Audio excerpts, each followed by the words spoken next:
and lots of stuff that came up last adventure that I did some, well, not last adventure, this adventure, but last session that I did some digging about, and also stuff that we are going to be encountering in this particular scenario. So last week you talked to Isi, the sort of apothecary of Port Tusk. She said that her pickers had been having some trouble gathering the mosses that were effectively the healing potions, quote unquote, that the people of at least Port Tusk use for sort of like not dying kind of scenario. You guys agreed to go help. You wandered into a nearby bog slash swampy area. You encountered several frogs, include giant frogs, including one large one with tusks that shot some gross pustules at you guys before it managed to escape into this map. You guys got harried a little bit, but you made it through. Took care of them before they could really do too much to you. Showed up in no uncertain terms. Took care of the tusked frog. I believe it was Elzarin launched some sort of fireball of devastation, nearly killed another giant frog, heard this crazy rumbling sound from north of the map, or at least at the top of the map. Baller, being Baller, decides to step up and jump across the river, and as he does that, these two huge crocodiles come out of the ground, not out of the ground, out of the river, and snap at him. One of them sinks its teeth into him, and he is now grappled in its mouth. So before we get into this, one of the things that came up last episode was there was a failed intimidation check against one of the frogs to try to scare it away. And I wanted to make sure I knew what 5e had for rules with regards to low intelligence creatures, because in other versions of D&D and other versions of role-playing games, creatures with low intelligence, there's either no chance or a really low chance of being able to compel them to do things. In 5e, there is no rule that says that you cannot do that. So basically, DM will set a DC for it, unless somebody finds something else, and then go from there. I will say that some of the stuff that I read about intimidating creatures was that circumstance bonuses can be given both to the creatures to not be intimidated or to the player if they come up with some sort of interesting way that they're going to try to intimidate the beast, like hit the ground in front of them with a weapon, or try to like throw a stone at them or something, not as an attack, but just it's like whatever, or like use a spell to create like a bigger effect around them. So these could create bonuses to the intimidation check, but that was something that came up last game. I did some reading about it this past week, and it looks like even though it was a failed check, it is something that is possible in 5e, and I encourage you guys, if you want to try to do that at any other point in the game, to feel free to do that. All right. The next thing is grappled. You, Baller, are currently in this giant crocodile's mouth. When you are grappled, you can use your action to escape on your turn. You must succeed in an athletics or an acrobatics check contested by the creature's athletics check. I'm allowed to move you, but I can only move at half speed when you are moving a grappled creature. And then that's really the only thing that happens to you in that scenario. The other thing that I wanted to talk about, because we've never experienced before, and it's going to happen in this fight, but as we start with round 2, and I want to talk about it, is underwater combat. The first thing is, in 5th edition, characters can hold their breath equal to their Constitution modifier plus 1, basically that many minutes. So, Baller, you're so you can effectively hold your breath for 60 rounds, which is amazing. What I am going to put into effect with this is that each round that you are underwater, you will tick one of those off. If you take damage, you will do a flat check, aka just like a death saving throw. If you roll a 10 or above, you you don't lose an additional like 1 off of that counter. If you roll under it, you lose an additional 1. When underwater, movement is considered difficult terrain, so you can only move at half speed.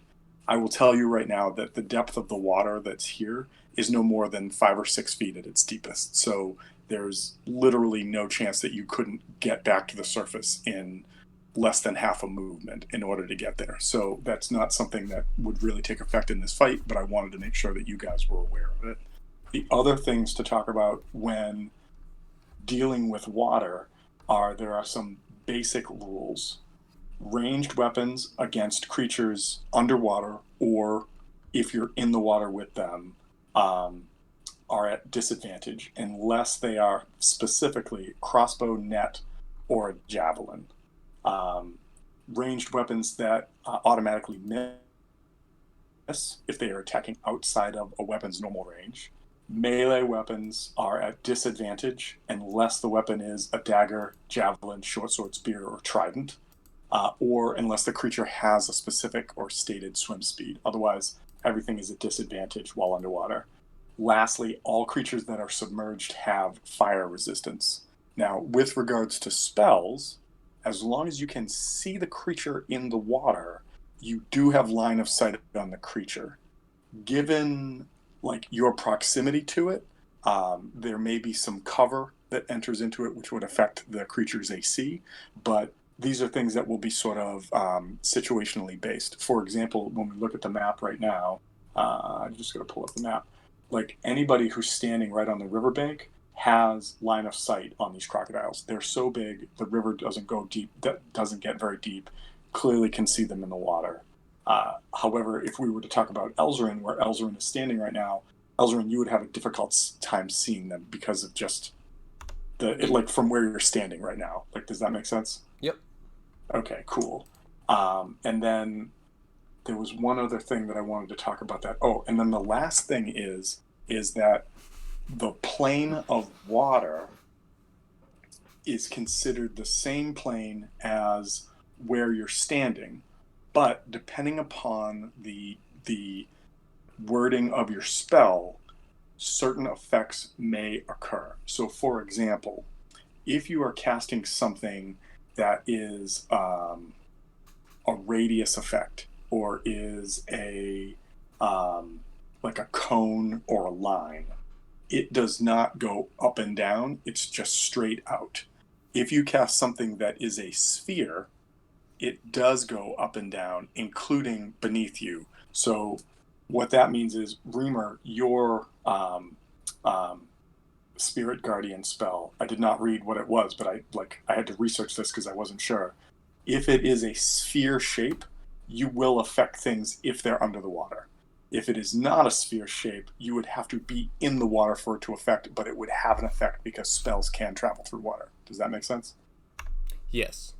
Okay, cool. That was one that I was like, I really want to make sure that I know this before we get involved in combat tonight.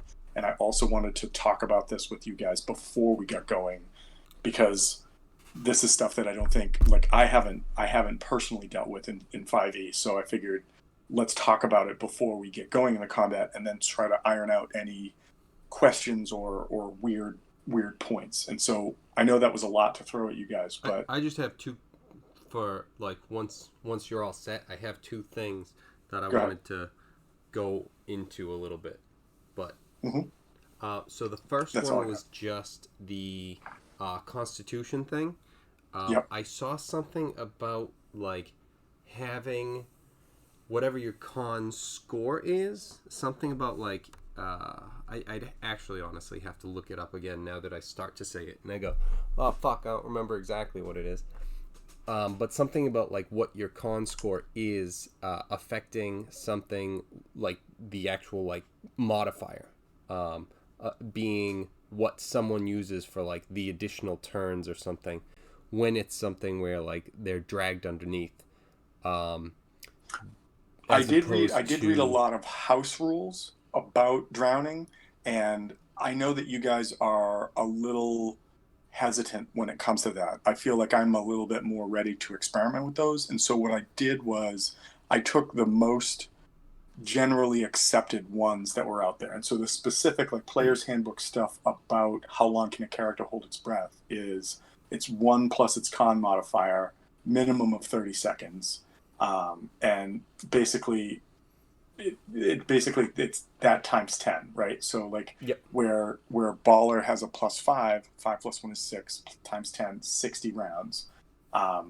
Which I mean, in the scenario that we're in, unless he has zero way of ever coming back to the surface, but you guys are all kind of in proximity to each other, I don't think that that's going to be an issue. I also highly doubt that even if he takes damage every round, that we're going to get through 60 rounds of combat. So, Right.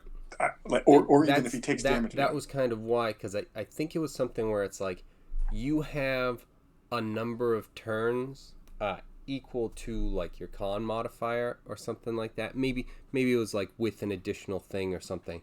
So then it's not like, hey, you're being attacked and trying to, they're trying to drown you. You have 10 fucking minutes before you drown. And it's like, holy shit. Well, I like the idea where creatures are doing multiple attacks. That if you get hit twice, you have to do two of these flat checks, and if you fail, your counter ticks down another 2. Oh, I'm sorry. So there is a check and stuff like that. Yes. That brings down. Yeah. Okay. Yeah. Nothing crazy. Just what brings down the counter? Like what, 1 round or something?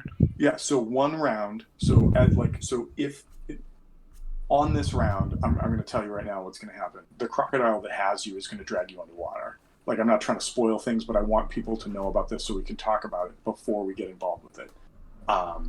When that happens, starting next round, you will deduct 1 off your count of 60. However, while underwater, if you take damage, you take a flat check. If you roll a 10 or higher on the d20, there's no modifier to it.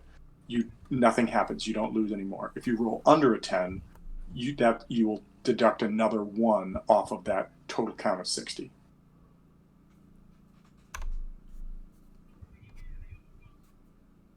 The only thing I dislike about this is just how much there is.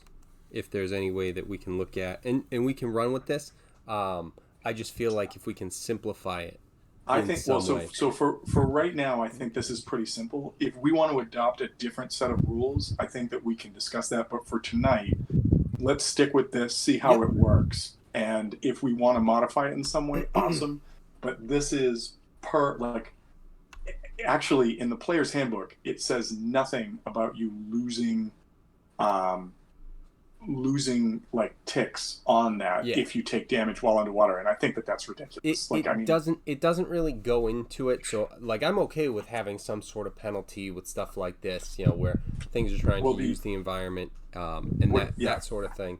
What I also find crazy about this is if you read about, you can cast a spell underwater that has verbal components, but as soon as you cast that spell, you immediately lose all of your breath and you begin drowning the next round. So it's like, holy shit. They went for simplification a little too much, I feel like, on that one. It's just like, you're either drowning or you're not. It's like, there's no like struggle in between. Nope, you're dead now. Yeah, so that's like I read about this for a while this week, and I was just like, wow, it's either like crazy in your favor or you die. That's like that's what the PHB comes up with. But for tonight, let's look at it. Let's play it this way, and then figure it out from there. The only other thing was just at the end in terms of the spells and stuff. I think I assume with everything that has a radius that it is a sphere. Just because the way that it talks, it makes it seem like it's looking at the game in terms of a flat thing when you read the rules and stuff like that. So you're looking at like a flat map. So like Fireball has a 20-foot radius. And it's like, well, yeah, but it's a fireball. So it does like all like the sphere, right? So just in general, I feel like a lot of the spells that have like radius and stuff effects, are gonna be spherical. I'm inclined. Yeah, I'm inclined to agree with you because I'm rereading some of the stuff that I was looking at this week, and like somebody did a graphical analysis of how high like a sphere effect would be. Like, so if you were to cast a fireball that had a 30-foot radius, its center would be 30 foot up and 30 foot down as well. Well, if you want just like that bottom just reaching, because then you have the Yeah. 30-foot radius. It's almost going to be like a dome if you're casting it Yeah, on the ground exactly, to maximize exactly. the radius. Right. And And I so, think okay, at that point we can get into some craziness where it's like, well, then in that case I cast 30 feet up and direct it and just on this square. Oh, fuck off. well, so I will also say that I just wanted to make sure that if we like just because I didn't have a chance to read it after I asked you about it last night, but just to make sure that Spirit Guardians doesn't have any specific verbiage about it affecting like above and below or anything like that. Like for example, if you cast like a shield bonus on yourself, like the shield comes up and you kind of direct where that shield is. And so Spirit Guardians sound like your concept of like these anvils and hammers swinging around you. Like I immediately just have this picture of them like whirling around you, kind of like a tornado. But if they're swinging around over your head as well, I mean, so be it, you know. Dude, so to go off of what you said earlier, just because I needed to look this up, and I'm on like the magic chapter, so I didn't find anything about like the verbal components underwater, but it's funny because what you said was, what is his name, Jeremy Crawford. He posted and he said you can cast a spell underwater, but you immediately start drowning, which is exactly like what you said. Yeah. But and then he goes on to saying no rules prevent components underwater. But then someone else commented here, says, yeah, you can't cast spells like underwater, like at all. It's just like you don't have the verbal components. It's like you're in silence.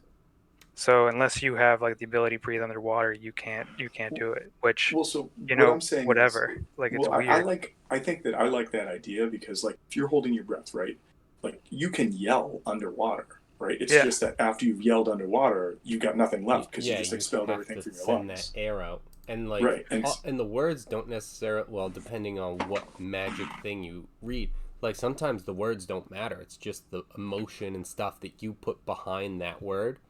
So you saying it underwater, it's like, oh, but no one can hear me. It's like, so you're But it gonna doesn't matter. drown, Yeah. but Yeah. Like I think I like, and so I mean we could probably have like a worthy debate about this.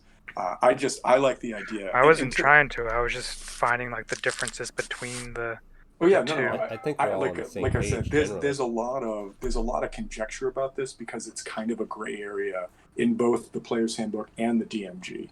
And when you look at D&D Beyond, there's no specific, like on the chat boards you see discussion about it, but there's no specific like page blah blah blah of whatever core book explaining this. And so that's what I wanted to I adopt. mean, it That's what I'm goes going off to of adopt.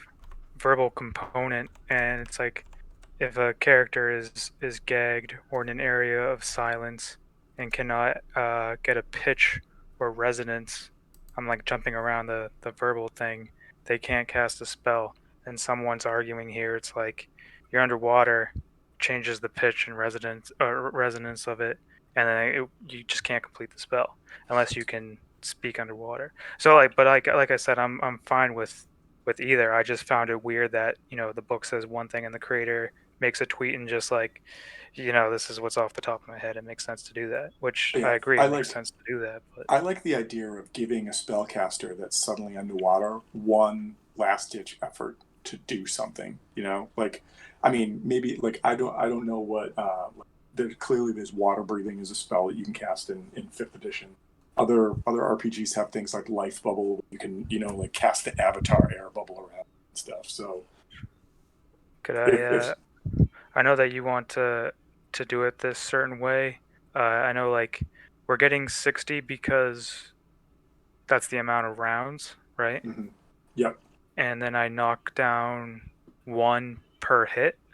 No, no. If you're hit, so if the alligator drags you underwater, and then hits you underwater or does something to you underwater that causes damage, you'll basically make what is effectively a death saving throw, but it's not a death saving throw. It's just the same kind of check, where if you roll a 10 or higher on the d20, you don't have to take another tick off that total of 60. But if you roll under that, so a 1 to a 9, you take another one off that countdown. Makes sense to me. I think it's pretty straightforward. If we find that it's super OP, or we find that it's like totally underpowered and we want to readdress it, I think that's something we can definitely talk about.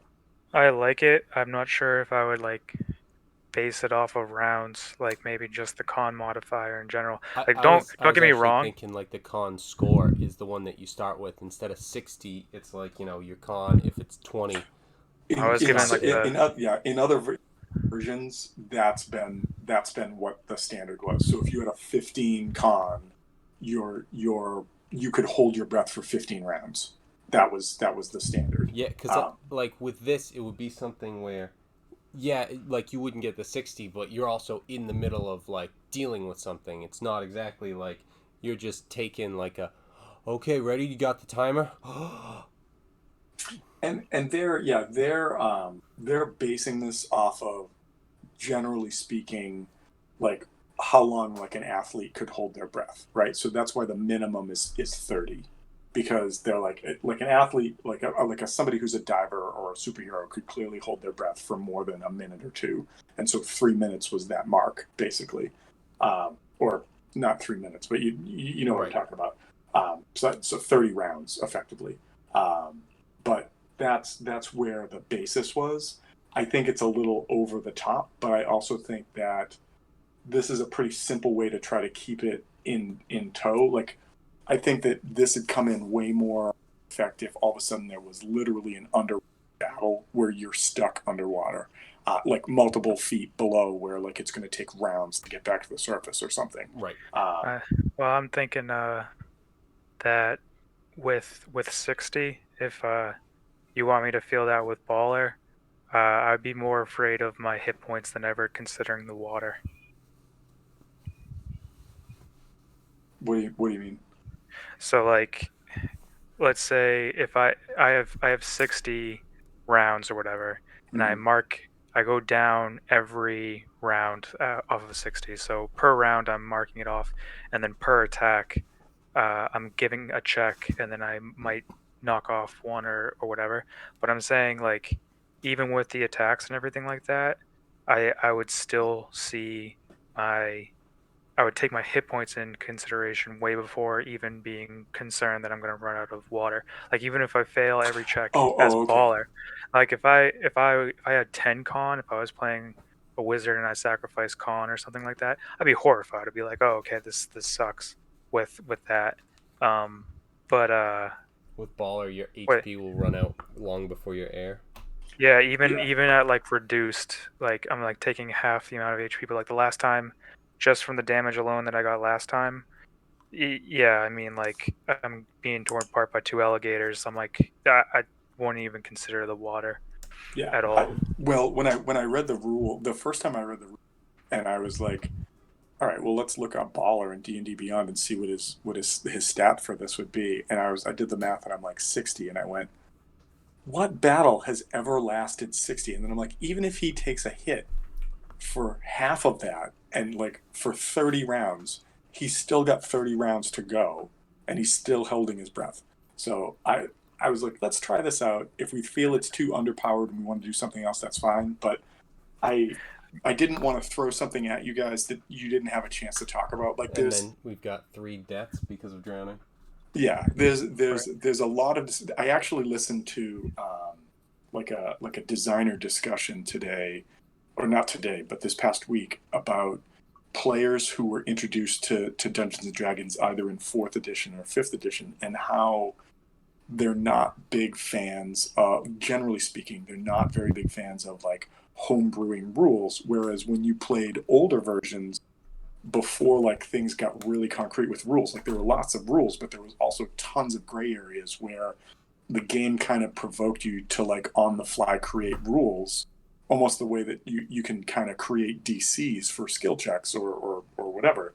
And I think a good example of this is the whole like natural ones have a penalty that come along with them, and you guys are like, we 100% hate this and don't want to deal with it. Whereas as the DM and as a player who loved that rule, like when you guys were both like, we don't want to deal with this, we hate it, I was like, that's so weird to me. But it's also like, I want you guys to have fun when you're playing, so I'm not going to be a DM that's like, we have to do it this way. Like, I want you guys to be engaged, and I want you to enjoy playing.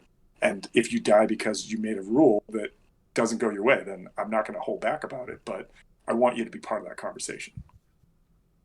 I mean, I appreciate it. Yeah, like the rules as written with this, it makes sense if we're gonna do a dive underwater. Like I would want that to be the case. To be like, oh, like you know, if there's a chest underwater and you have to go like it'll be like, all right, send Baller in to go under, he can breathe forever, is what it seems like. And then in like this particular instance, to be concerned with the water, I think It isn't. like yeah, I mean it doesn't come into play at all, but like if we wanted to, I mean I would be fine with, you know, doing the same check but only giving me 6 rounds or something like that. Yeah, Just I think my I know. Yeah, my con plus my my con plus 1. But at the same time, I'm only speaking just with Baller in mind. I don't know what the other characters are like. I think I Seraph has think plus 2 so. or I think something. yeah. I think that for tonight, let's try this out, and then give it some time to marinate over the week, and then either during the week we can discuss it further, or when we get back together next week, maybe we can try to adopt like excuse me, a tweak to it or something like that. I know, Kevin, you just sent something, but it's not showing up on my Discord for some reason. Oh, I But text that. oh, okay. But I'm like, after reading all of these rules and then like what people had thrown out there for homebrews, some of them were over the top complicated, some of them were so simplistic but like deadly. I just went, this sounds like the best sort of like, let's to use a pun, dip our toe in the water with this, and then modify as we see fit. Um, because I mean, Chris, like on Saturday night or Sunday night, we play a game where we're pirates. Sooner or later, we're going to need to know these rules as pirates. So Yeah, I drowned a guy already. Yeah, it's true. That is true. kind of tweaked Um, those and made it happen. That was kind of an outside of, and you always kept that check. So yeah, narrowing down on some stuff. But in that case, if we're gonna, let's do it. all right, so let's start this up. We are starting at the beginning of round 2. Um, Elzarin, I'm sorry, the frog that got flambéed last time, who's up here still kind of confused about everything that's going on because he didn't even know you guys had shown up on the map, and all of a sudden, huge explosive fireball. He's going to go bump, bump, bump, bump. And he's off the map. He's not there anymore. I'm just going to, I hate it when you do that. Let's do, all right, he's gone. Like he is bye-bye. It now goes to Elzarin.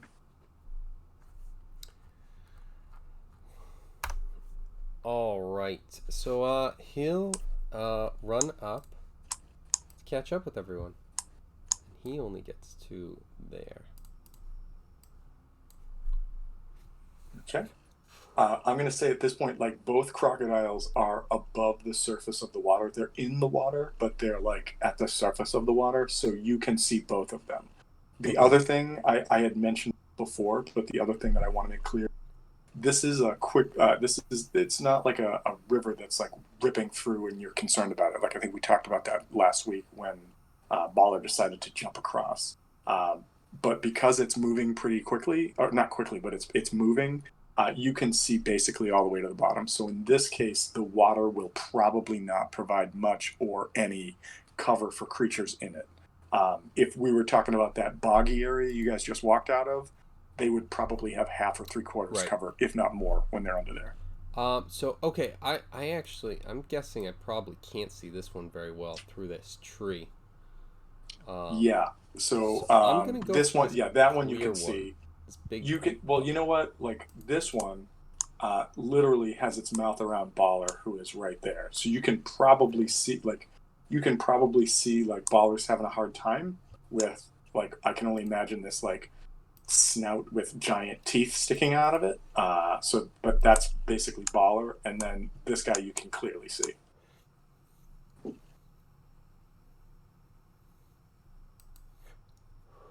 Ah, shit. Okay. Okay, that's a touch spell, so probably not that one. If you want to jump in the water and touch him, I mean, go right ahead. Right. So no. I think we're just gonna do. We're gonna stay simple. We'll just go Firebolt. Right here. So Firebolt coming at this guy. So just so we have a reference point, the left one is green, the right one is blue. Okay, cool.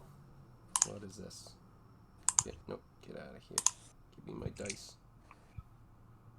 Roll, roll, roll. And although I do like rolling behind like the curtain and then telling you guys what I get, I'm also having fun rolling the dice on the screen. So if you guys don't hate it, I'm going to continue using Roll20 for at least tonight. No, I don't mind. Cool. Okay, that's loud. So, alright. Now that we have it, we've got this. Cool, 24. Is a hit. Alright, cool. So that's a strong shot. That one's a... So 12 total fire damage coming at that green one. Hang on, I just want to double check something. It is not fully submerged. So, okay. And this is just to repeat. Creatures that are submerged in water have fire resistance. Yep. I'm not going to give this guy resistance because he's basic. He's not out of the water, but he's kind of out of the water. Yeah. So, okay. So how much was the total? 12. 12 points. Okay. D&D. Time for math. Okay, cool. Elzarin, you moved, you cast a spell. Are you doing anything else? No, I'm good. All right. Elzarin's done. It goes to Baller. Baller, you find yourself in the jaws of Blue Croc on the right. If you want to get out of this, you're going to need to make either an athletics check or an acrobatics check contested by my strength check. I'm grappled by both, right? No. If you remember, the first one came up and bit you, and then it tried to hit you with its tail but missed. The other one came up and tried to bite you, missed, because that was going to create a whole nother effect. And so it swung at you with its tail. And I think it hit that way. So, right, the blue one, the one on the right, the blue one, I'm sorry, I just jumped off the screen so I knew what I was going to roll.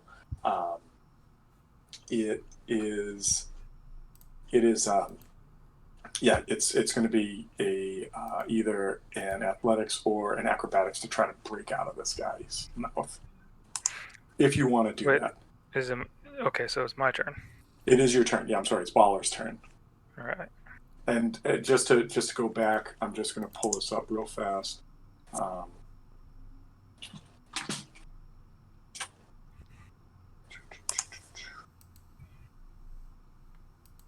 on, computer. A grappled creature's speed becomes 0, and it can't benefit from any bonus to speed. The condition ends if the grappler is incapacitated. You are not.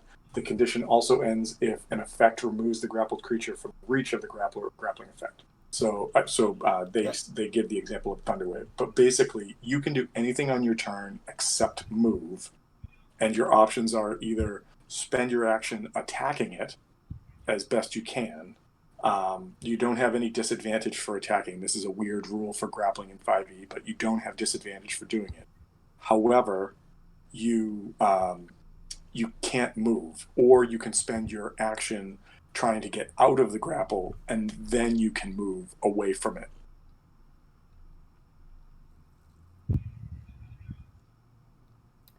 Just a clarification, Tom. Just a clarification real quick, Tom. The grappler in that case would be the crocodile if he becomes incapacitated. That's how yes. I'm sorry. Yes, if the grappler is incapacitated, yes. I mean, obviously, but yeah.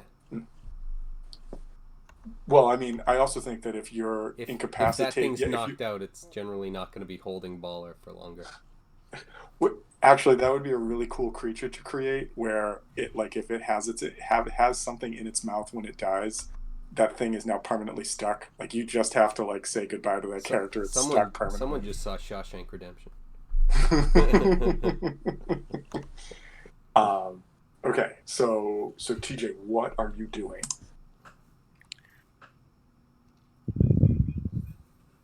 Well, not too afraid of ending up in the water just yet. I can hold my breath for 60 minutes. Well, 60 rounds. 6 minutes.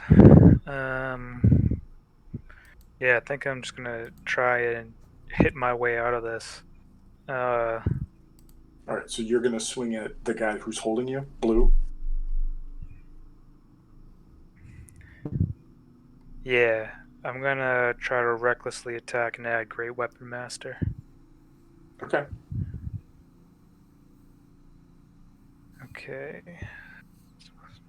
9 -5. That is a 19. That is a hit. Cool. These guys are big. They can do some serious damage, but they do not have a lot of armor.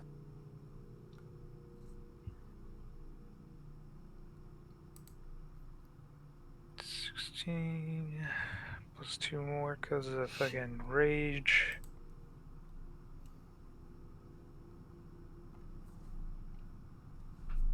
Is that your rage? Is that your current rage bonus? Is +2? Yeah, I think so. Yeah, and that is 26 points of damage, unless I'm missing anything else. Wow. All right, so you. If I use my, I'm going to use Divine Fury to add another like radiant damage. But if I'm using that, can I also use Daryl's Smite? Absolutely. You guys, you can add that D4 whenever you want, but it's 3 times. It's 3 times per long rest. Every time. So right now I've got 26 damage down. You're doing additional damage as well. Yeah, and that's 6 points of radiant. Rolled a 1 and a 1. Those always make you feel strong. Yeah. Okay, so that's that. I'm gonna put a. Nope, that's the wrong button, Tom. I'm gonna put a yellow mark because you've definitely brought him down about a quarter of his health, if not more, at this point. Cool. Then, Great Weapon Master attack. Second Great Weapon Master attack. Okay, swing away. Fucking nat 20. Wow. Good job. Good job. Yeah, with that fucking reckless attack. Oh, of course. I rolled a. It's not Seraph, so of course you got a crit. Never mind. Yeah. That's fucking obviously. Wake me up when Seraph crits. Yeah. So this it's just an average roll for that, but that's fine. Plus, it's weird how my modifier just does the majority of the damage. Well, that's actually not a bad thing. It's good to know you can count on it. Oh, I'm happy with that. Like with my weapon, that's +6. Then plus my what's it called? Rage. +8, and then Great Weapon Master is what happens when I go all the way up to fucking 18. Infinity. It's ridiculous. So with that total, even with the crit and everything, that's 31 points of damage. Wow! Holy crap! Awesome hit. I don't as the DM with these creatures, I do not like that at all. But that's amazing. I'm gonna do a little red mark right there because he's definitely bloodied at this point. I've been really debating if I'm going to add this feat to Harbor, and it seems like it's worth it. 10 extra fucking damage. When it works, it's so awesome. When it doesn't work, especially when it doesn't work and you miss the hit. Yeah, you miss the hit by like 1 mark or 2 marks because of that -5, and you're like, God damn it. There's been a especially couple when of those. like if you're fighting against something like clearly a natural 20 is a critical hit, but there's the chance that you could like the armor class could be high enough with that -5 that you may not get all of it too. You know, like actually, you know what? Like a critical hit. I don't think we've ever established that, have we? Like a critical hit with a negative associated with it. So you roll a 20. Let's say you have a +5 to hit, and then you have a -5, so it reduces the total to a 20. The creature's AC is a 21. Because it's a Pretty critical sure hit, it would critical is still a hit. it's a hit, but Period. would it have the critical effect or would it just be a hit? I believe if it's a critical that's a hit, it No matter would what. just work. This is what happens when you read too many different RPG systems. This is where you get into the theory crafting, and you can spend days going. Well, how about if this rule does this? And it's just like, when would that fucking happen? Like in other versions, In my mind, a 20 is a hit no matter what. Right. But if the 20 doesn't actually hit because of negative modifiers, it's just a normal hit. It's not an actual critical. So I don't we don't have to delve into it at this point because who cares? Well, this creature's AC is low enough it doesn't matter. To put it in a thing where we're not connected right now. In like Lucas's game, I have the ability with a hex to drop the crit down to 19. With a 19, if I drop it down to a crit, it says it's a crit, and if I didn't have the modifier, if I use Great Weapon Master with that character, you know what I mean? And I bring it down. Wait, so if your total is a 19 or if you roll a 19? Roll a 19. Okay. It would still have a plus whatever, but let's say it's +0 for whatever reason. Yeah. And it's so it's a critical for me, but then the monster has 20 there. I think that with the simplification of 5e, I think you're both right. I think that a 20 is a 20 is a 20, and if you have an ability that makes a 19 the same as a 20, a 19 is a 19 is a 19. Matter. So okay. Yeah. Is that do you think so as well, Kevin? I'm sorry, what?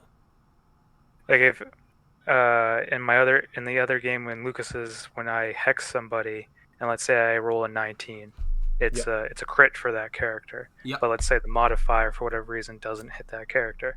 Is it still a hit? So in other versions, I'm trying to think of what the modifier would be by the time you even get to there, because you'd have to be at least 4th level. So you've got a +2, so that's 21. Bringing it down to 16 if you have 0, added to your stat pool. I would still, as the DM, I would still treat that as a critical, which is a hit, because that's just what it does, and I would say that overrides it. For combat's just damage, so if you add more damage, but if you're playing, I would say, all right, we have to rebuild your fucking character because you are useless. Well, if you play, what did you put your stuff into? I'm sorry. So you're an intelligence-based warlock. All right. So we're gonna teach you D&D. That's fine. That's cool. That's what we're here for. If you play a fighter champion, you get an increased critical range as well. So I think that for 5th edition, I think that makes sense. So yeah, okay. Yeah, I feel like you have to give that as a critical. You know, if it were me as the DM, I feel like you have to give it as the critical because that's the whole point of that power. And if you take that power and say it's just like, oh, cool, but you didn't hit, and it's like, fucking, hold on, I'm stroking out. I think that with like got a critical on a miss. Yeah, I think you guys are both right that in the way that 5th edition approaches the sort of like streamlining of things, that's true. So even if, you with Great Weapon Master roll, like let's say you roll a 20, your modifier is 25, you minus the 5, it turns into a 20, and the creature's AC is a 21, it doesn't matter. A crit is a crit is a crit, and treat the 20 as such. And with Falkor having that expanded range, 1920 is a 1920. So a crit is a crit is a crit. That makes sense. Cool. All right. Well, that was easy. I mean, relatively speaking. So, okay. So it just got, we got into it more, even though we all agreed All right, Well, so wait. you If you you agree with swing me, twice. then what's your thought on the same thing? Oh, I agree All right, with you. All I right. agree with So you. we're on a All right, so fucking roll. you Baller, you don't attempt to escape. You swing twice and connect great, like amazingly both times, dealing some serious damage. Is there anything else you're going to do on your turn? I think that's it, but is there anything else? I am going to try to get myself on solid land right here. Oh, You was can't. that You're one? grappled. No, I. Oh wait. Oh, I thought he was dead. No, he's not dead. He's bloodied. He's not Oh, dead. because you. Oh, you said I brought him down below half last time, and I did almost No, the no, I'm same sorry. thing. No, Quarter. this was quarter. Yellow was Oh, quarter. quarter. Red was half. Gotcha. And then if he's still alive and you get him to 3/4, I'm going to use a purple. Like Kevin came up with that system, and I like it, so that's what I'm going to use. Orange, yellow, red. I like. Oh, Or yellow, I forgot the orange. yellow, Yeah, orange. Either honestly, either way works. yeah. Mostly at But that point, it's just yeah. about the color All right. numbers. So, yeah, and I know there's 3 colors up there, but because they're two of the same, I needed Yeah. No, I to know. nominate. Okay, so Baller, that was the end of your turn, right? Yes. There's no more to do.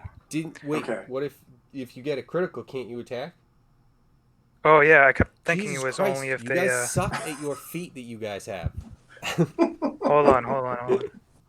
I keep thinking of it as. Last week, I think you killed the frog, and then you were just like, "All right, it's like fucking finish him."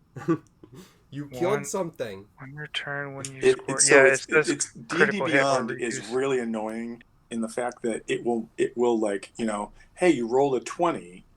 I'm gonna put the numbers in there for it to be a critical right now, but it never takes into effect like alternative things like rage bonuses or anything. So like when I was playing Barug, the +4 that I had for doing damage while in a rage, I frequently forgot all the time because it just Right. it's not on the same screen, so you just don't remember it. So I'm sorry. Is that actually how that Yeah, should would be. work? I If kept I- thinking because part of it's when you reduce a creature to 0 hit points. But the first thing it says is critical hit. Critical So hit. Yeah, I thought yeah. it was the 2. Sweet. Let's see. Plus to attack with great weapon master +4. No, hold on. It's +5. +4. That is a 21 with a 17 on the die. That's definitely a hit. Jesus Christ. Who was 25. it last week that couldn't hit anything? Was it Seraph or was it Baller? I don't remember. I don't remember. Anyways, all right. So 25 points of damage. It was his cousin. Yeah. All right. I think. So. Yeah. All right. You do another just devastating hack into this thing, and it looks bloodied. It looks hacked up. It like this creature thought it had you. It was ready to just like tear you to bits, and you are giving it a very real wake up call. It is not dead yet, but it is looking really, really harried. Okay.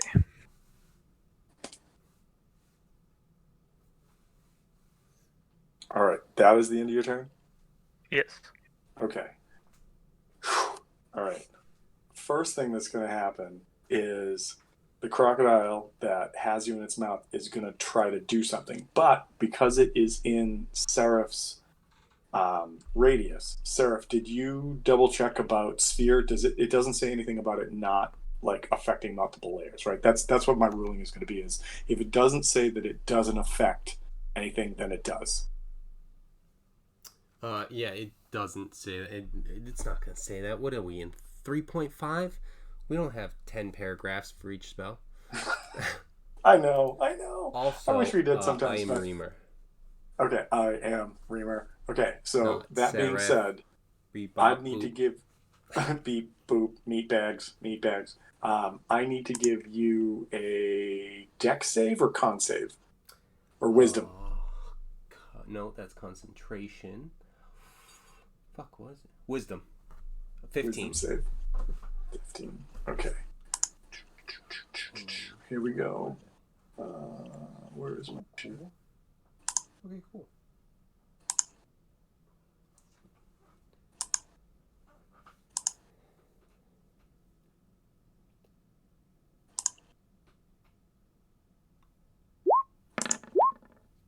Nice. I'll take. Oh, very nice. So that's 17 radiant damage for the both of them.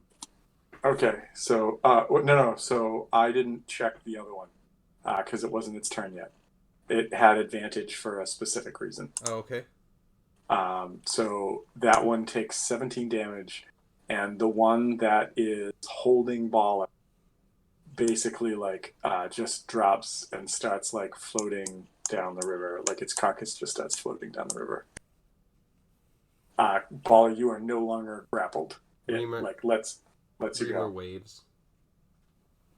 Goodbye.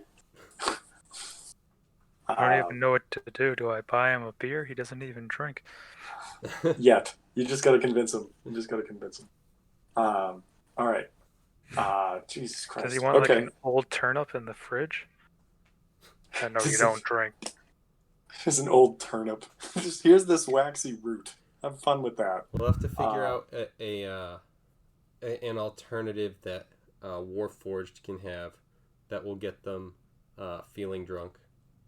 What I'm was, just gonna what was the stuff that Bender would drink? It was a certain kind of motor oil that he was like, ooh.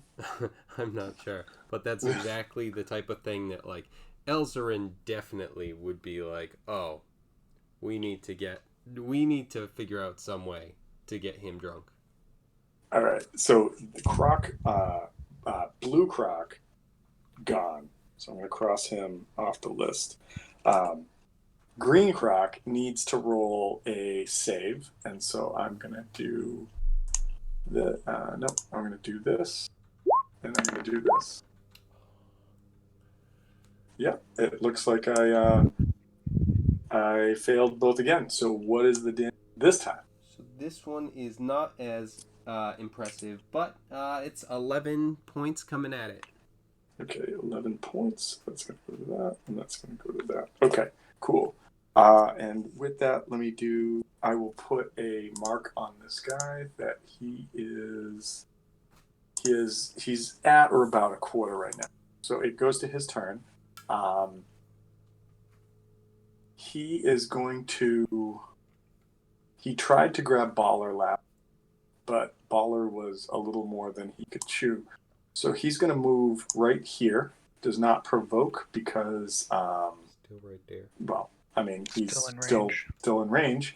And he is going to lash out at Reamer. So let's do this. We're going to roll this. First thing he's going to do is he's going to swing with his tail. So let's see what we got with this. 24 hit you. Hit. Reamer. Oh, I went the wrong way. That's going to hit. Okay, cool. So that is, what is this? Oh, man. We need to go with this. Oh, well, all right. So 4 and 6.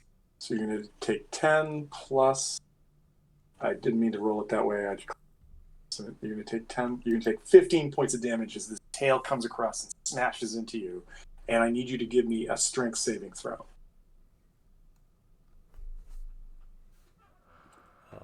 Okay.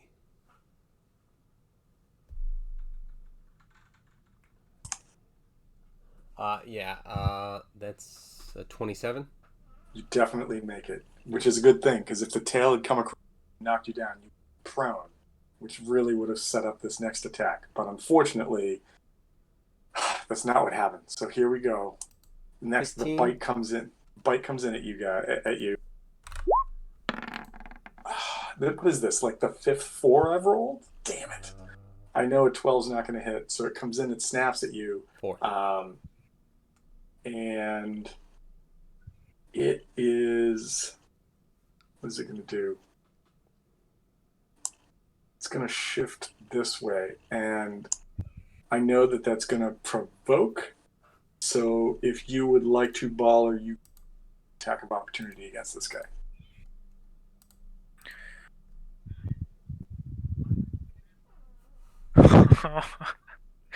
You're not gonna believe it. Natural It 20. is. Yeah. God damn it. All right. What'd you do? That's amazing. Fucking A. I waste mine on that Okay. save against the tail. What I really should have done was just done the bite attack first and dragged you underwater. But unfortunately, I was like, oh, the tail attack. I'll knock him prone, have advantage, and then drag him underwater. No, I'll just roll a 4 on that. Never mind. Was there no check on that one? On the grapple, Auto bite? As long as the bite hits, automatically grappled. Right, that's what I thought. Which is why I was like, okay, first thing I'm going to do is drag Knock Baller him down. underwater and start doing this. And then Baller's like, oh, I go first. Here's Your death. 14 attacks in your face. Good luck. But Baller, how much damage do you do? 22. Jesus Christ. I mean, that's great, but also, god damn it. So let's do this. He is definitely bloodied at this point. And he's done both his attacks. He can't do anything else. I'm going to say that he submerges his body a little bit, so he maybe has like a little extra, cover for himself, but the way you guys are swinging, it's probably not going to do anything at all. All right. That was second croc. It goes to Seraph. What do you do? I'm gonna check out my moves, see what the hell I can do. See if I'm blessed with Seraph as well. Well,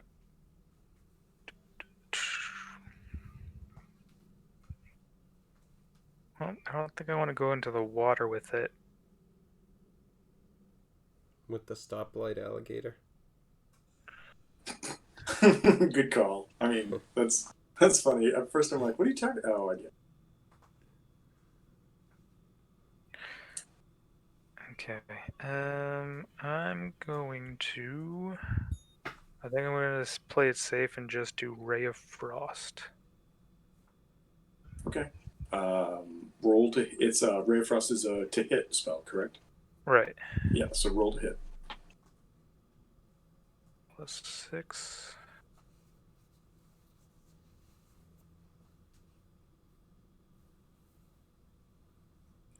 He rolled a natural 1. Oh, snap. Okay. Yeah.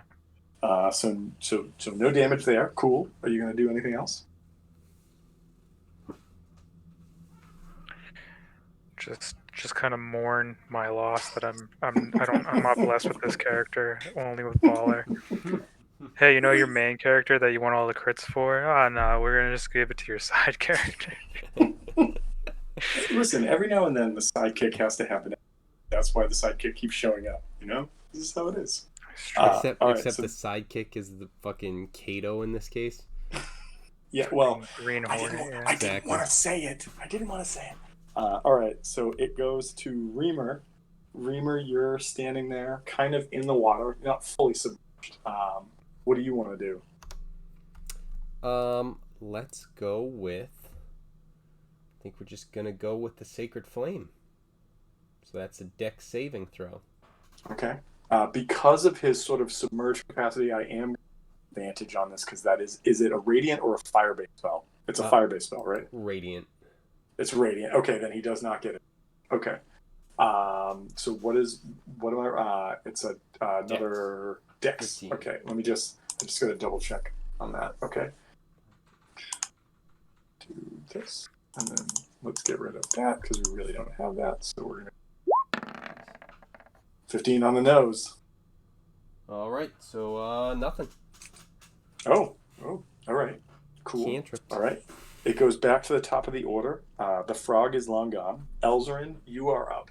What do you do? I would say jump in the water. Jump in the water and hug this thing. Just try to choke it out. Yeah, I just saw him like starting to move, and I'm like, is he going to do it? Something like that, except not that at all.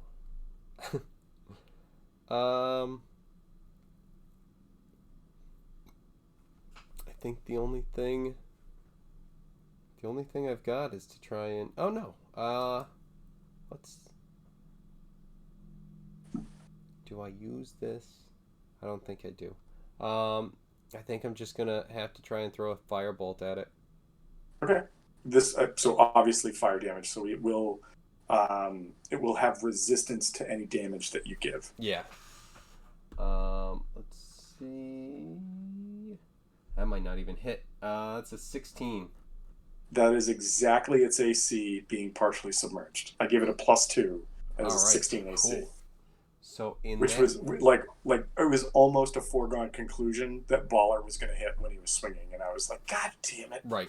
Thought these things were stronger. All right, so what do you do for damage? So that is what is the damage? 2d10. So that is, where are they? 9, 17. Okay. With resistance, that reduces it to half. So okay, 8. Cool. All right, so that brings it to that. All right. It's still up. It hasn't you guys have taken some big whacks out of it, but it hasn't dropped to that quarter mark yet, and it goes to Baller. So Baller, what do you want to do? Obviously, jump right back in the fucking water. Remember that if you do, I'm 100% on board with this, but I want you guys to know the rules. You'll have to wait for him to actually say it. Yeah, well, I'm just saying, I want you guys to know the rule that if you do jump into the water, it is difficult terrain, and if you are attacking with anything besides weapons I don't think Baller has, you will be swinging with disadvantage. Does a javelin hit underwater? Actually, I think a javelin is one of the weapons that is fine. I heard trident. Unless a weapon, crossbow, a net, or a weapon is thrown like a javelin, ranged weapons are at disadvantage. So like a javelin means a javelin, which means you can attack with a javelin, no penalty. Like a javelin means a javelin doesn't count. That is like exactly a javelin means no goddamn javelin. So yeah, so a javelin will work if you have a javelin.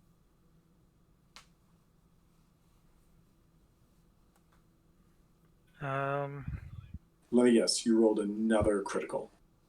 No, I didn't roll to attack. I just rolled for fun, and it was a 20. It's a foregone conclusion. All these fucking dwarves, that whole family is bullshittered with all their fucking crits. Well, I can't jump from a building, but god damn it, I can throw a sword. All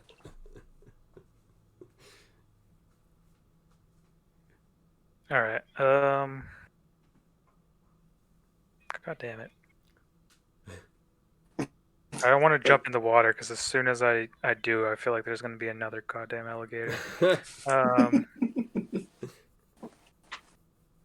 Before I do anything, can I make a perception check and attack this turn? Yeah, I'll let you make a perception check. Actually, tell me what you're trying to see or know. The first time when I was jumping across, I didn't see these things at all in the shallow water, so I'm guessing I mistook them as rocks. So I'm trying to figure out if I see any other thing that looks, like these things. Suspiciously alligator. It's floating murder log looking. Okay. Roll a perception check. That is an 18. All right. In 18, you don't see anything besides and the dead body that's back down over here.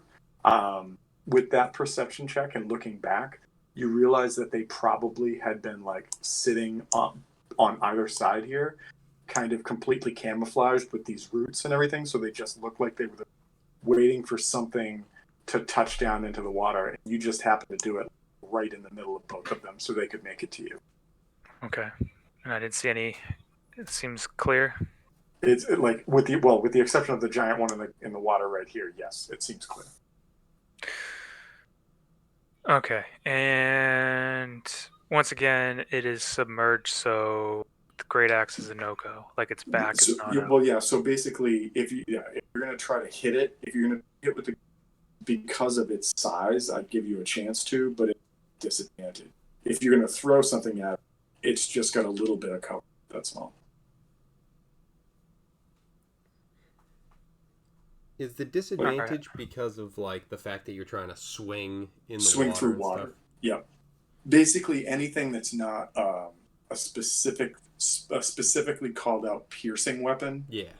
It's just like, think about like swinging anything through the water, right? Like you can put everything behind it, not tear your shoulder joint.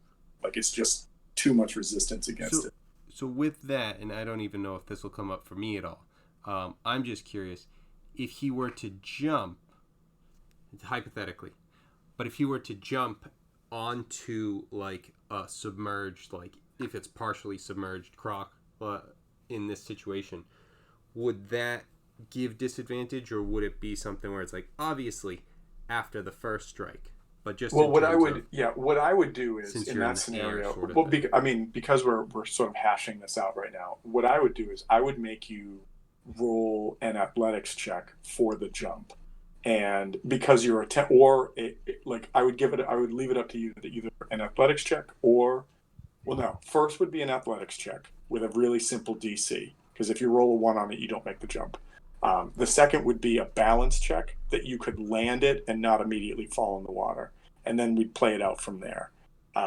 That's how I would handle that. That's like double disadvantage.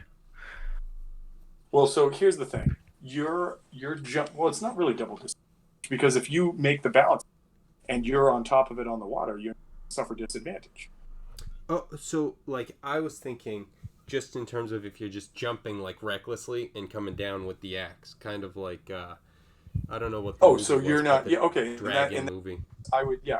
I think that what I would do is, given that circumstance, I would give a DC for the athletics check, and provided you made the DC, I'd let you land the attack. But I would after that. There would be some repercussions once that happened. Yeah. All right. I mean, I get advantage on fucking strength checks. So. Not to force you into anything, Baller, but I think Kevin's pushing you into something. I mean, I'm fine with that. It's whatever. I would definitely on this so bad. I want you to roll one on this so bad. On the athletics check by itself, because I already wasted my 20 on that athletics check right there. I rolled a 15 and a 20 because I'm baller. So because you're baller, they're like fucking candy. Apparently. All right. So you are currently soaring through the air, coming down. Axe. I assume you still have your axe. Axe over your head. Double handle. Like bring it down on this thing's skull. Roll to hit. Now roll your 1. Is this with no disadvantage, or is it? Yeah, it's just a straight attack. You made your athletics check. Can I add reckless attack to it and give it advantage? Wait a minute. Why would reckless attack give you advantage?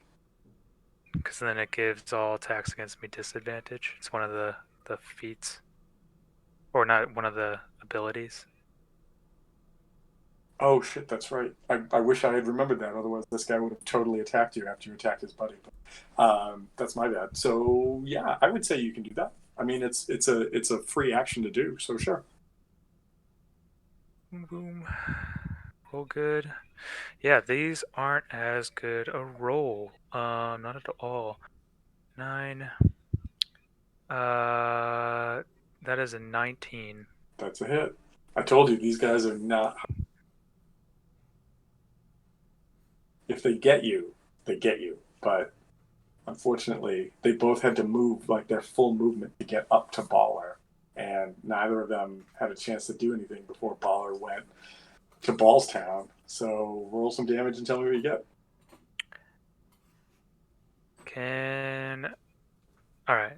I rolled a 15 for slashing and a 9 for radiant damage. So a total of 21. 15 plus 24. Oh, you said 24. Sorry, you said 9. Yeah. All right, so 24. Okay. He is still up. but he looks horrible, and maybe it's a she. I don't know. I didn't really decide. Definitely down below that quarter mark right now. And then I want you to give me an acrobatics check.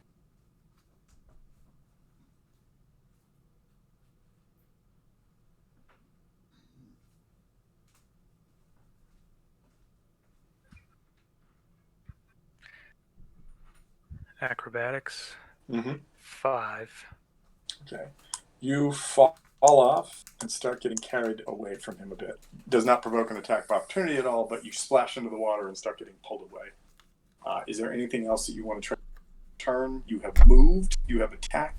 I believe he is outside your range. I'm not being a jerk about that. The water is, as you saw, the other corpse started getting away. Is there anything else you're doing on your turn?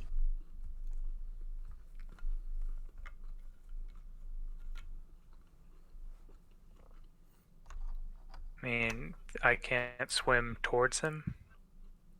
I'm going to say that you can't make, because you made an athletics check to make a maneuver.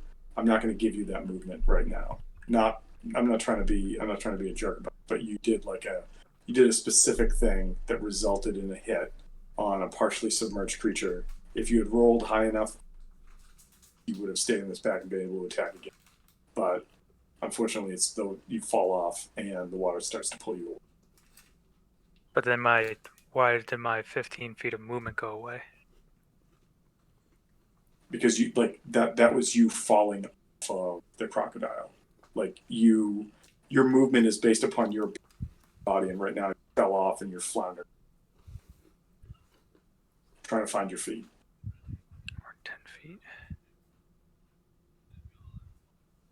All right, whatever. It goes to this crocodile. Crocodile is it doesn't know what to do. It's going to try one last ditch. Actually, no. First thing it needs to do is roll a. I just did this 6 times. What is it, Kevin? What am I rolling? I think wisdom. Wisdom. Okay, so we're going to do this. I don't think I make it. Nope, 11. So whatever the full damage is. Right, that one's good. Ooh, those 2 and... so that is 16. It's way more than enough, and this body starts to float down. It traps Baller underneath it and just sucks him down towards... No, I'm kidding. It sort of wraps around you and it starts floating down the river as well. So when Baller fell off the crocodile, Reamer was waving to him, and now as this one dies and goes by, Reamer also waves to him. Or her, that's right. Kevin, before we do this, did you make a con check when you took damage from the tail? No. Okay. I know your character has advantage on this, so you probably would make it, but can you just give me that con check? Yep, where is that die? Yes, I just made it. Okay, cool. All right. Damn it. I was hoping I would still get another attack, yeah, but no. that's fair. All right, so you guys, and Baller, I wasn't trying to I like the idea that if you're going to do something really cool and creative on your turn, that it might cost you a little something. And so for you, it was just a little bit of your movement. I wasn't trying to rob you of anything. I wasn't trying to give you an unfair scenario, but you made a jump. You had a chance to attack this thing as you came down, superhero style, and then unfortunately your feet slipped out from underneath you, and there wasn't really much else you could do on your turn. That's all. It would have been really cool if I had made this river, super strong and it just sucked you out to sea or something, but I didn't do that. So as you guys wrap this up, Put you in my game. As you guys wrap this up, you hear coming from up in front of you again that deep throaty sound. Baller, I'm not going to make you make any checks. Like I said, the river, even at its deepest, is no more than 5 or 6 feet deep. So it's easy enough for you to kind of scramble to one side or another and get your feet down and your head above the water. So you're okay. and in fact, like all of you can basically cross this however you want. What do you guys do?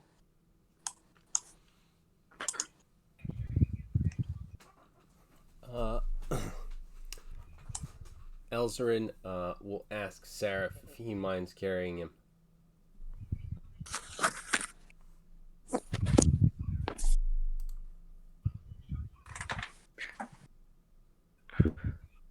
Why Seraph?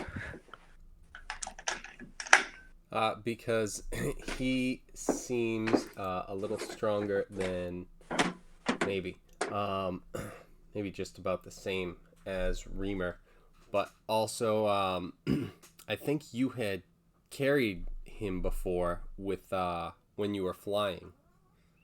If not, he's just gonna ask Okay. Reamer. Yeah, I mean, yeah, sure. What? I was just confused. I was like, I feel like it would be Reamer, but then I'm like, are you going for just player interaction? I was just curious. Yeah, he will carry him across the river. All right. Sweet. All right, cool. That gets you guys across. I'm sorry, I just have to step out for 1 second. I'll be back. No problem. So are we going after this, big friggin' thing that responded to a dead frog now? This big, the gray toad, the tusk toad or whatever. No, Is that that thing's word? dead. I think. Did it die? I thought it got we away. see the charred body, right about here. Yeah, no, it got blown up. The toad, the tusk toad got blown up, or the charred body over here. No. So the tusk toad got killed. The other one that was up above kind of like was confused the whole time you guys were on this map, and on its second round or its first round or whatever it was, it basically was like and just hopped away. I The could have sound that you sworn the tusk toad got away too. Not on this map. He was on that last map. The tusk Yeah, toad he moved wasn't from the even first on map this to map. And he was. That's He because was for the first round. Yeah. Immediately, Elzarin rolled high and just went, "There you are. Goodbye," and threw a fireball and just destroyed the thing. Oh, okay. I didn't remember that. Almost destroyed the other frog, and then that's when Baller, you were running to that other frog that ran away, and you almost cleared the river, but not quite. Well, I mean, technically, he cleared the river. He just like landed in some of like the shallow marsh on the other side. It's just he shared the same initiative as one of the crocodiles. So as soon as he went, it went. So it just sort of did that. But let's do this. Copy, and then let's move you guys to the next map.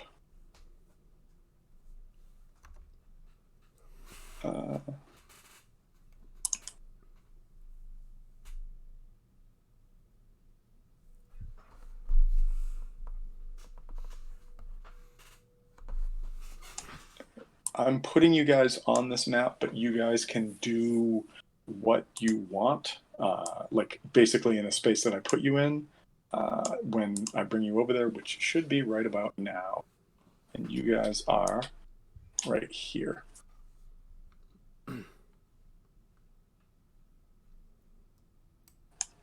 All right.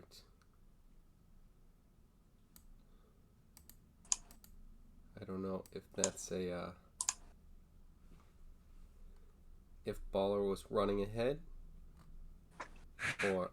Wait. Hold on. What would you guys like to do is show up there before you start shooting around the map? I was just highlighting to see what I could move.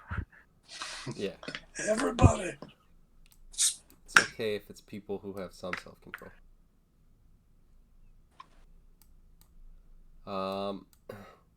Well, after almost being eaten, definitely want to move more cautiously through this. And first, before setting up here, trying to look for any suspicious creatures like in the brush over here. Okay, I want to so like. I would even take like a few minutes. I mean, I know Reamer, you have a spell going right now, but like if we could just take some time to thoroughly investigate. Reamer, I'm gonna say that probably you guys have kind of gone through two fights at this time with. I'm gonna say that like 2 minutes have gone by. Okay. Is your spell 3 minutes or 5 minutes? No. 10. Yeah, it's Spirit 10. Guardians is 10 minutes. Yeah. I was just adding more options. I think most concentration spells are like, you're right, are like 3, 5, 10, something like that. So, Reamer, what is the length of Spirit Guardians? 10. Muted. That's why. God damn it. 10. It's 10. Okay, Yeah, cool. because when you So, were yes. like 3 or 5, it's like no. Okay. All right. So cool. So just keep that ticked off. Yep. So I mean, obviously, it's still going, still active. That's why I think it. I moved around on the map, but like you still have the radius around you. Yeah. Okay. So why doesn't everybody give me perception checks? Because I don't want it. That's why. Oh, that was I almost don't good. want it. Wait, what the fuck? Where did you come from? Seraph got a 5 and Baller got a 15. Baller's looking a little bit more thoroughly considering he got almost eaten. Okay. Reamer Everyone else? got a. What did Reamer get? 21, I believe. Yep. 21, and Elzarin got a 15. Okay. So the 15s.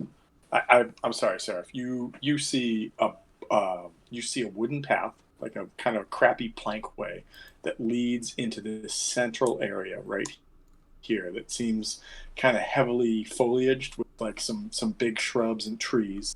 You see that. I'm just gonna do this real fast.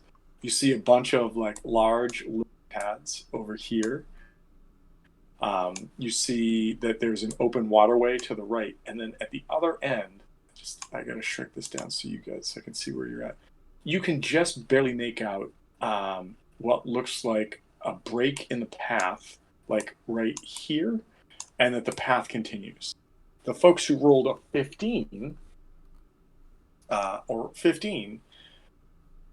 or higher, you notice what looks like some sort of metallic canister way over here, and what looks like carts over here, as well as what I just described.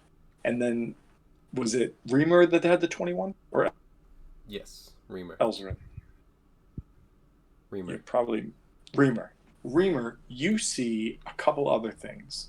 One, you see some ripples on the water, very similar to what you saw on the first map with the frogs. And you see ripples here, like underneath this lily pad, and here in the sort of dark space between all these lily pads. You also see something. You know what? Give me an intelligence check. DC 10.